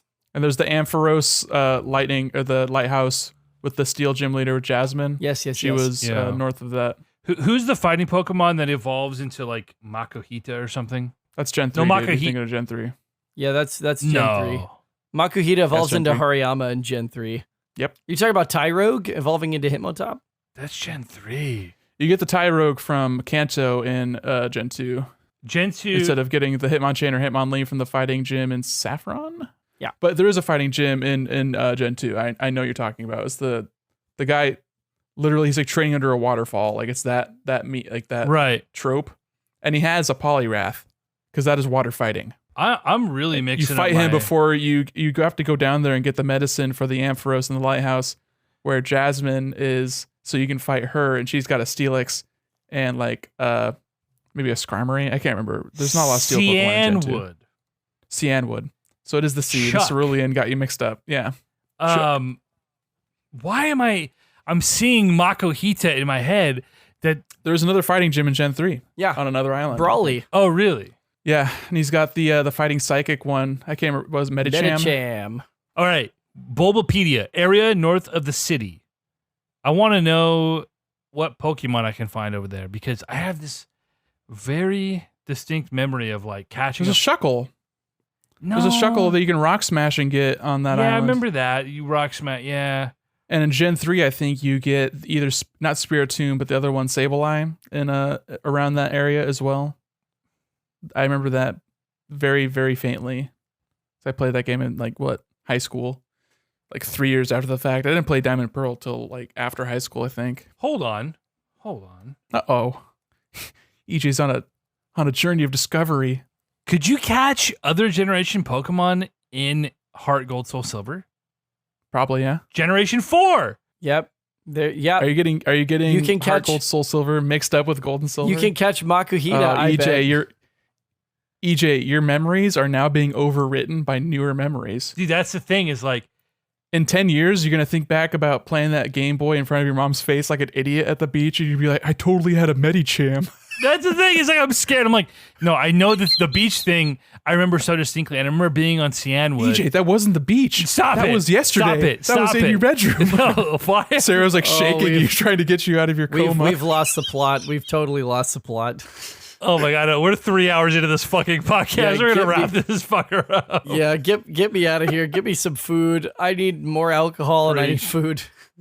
Preach. It's so hot in here, dude. It's like 100 degrees in Eugene today. I need to turn my air conditioning on. Console Crusade Podcast. All right? It's been a pleasure listening to y'all ramble about Metroid. I like when my friends like things, okay? I don't like a lot of things, so I get to live vicariously through you guys. Fair. I was literally going to say that. Yeah, so, of course, Chris Gilly for Nicholas Durheim. Feedback at consolecrusade.com, Joey, if you want to give us all your hot inside details on definitely not BronyCon. Listen, Whatever you called it. Joey, you defend the bronies. I'll defend the juggalos. We'll go fucking head to head, death battle style, all right? I'm ready for Whoever it. wins, we lose.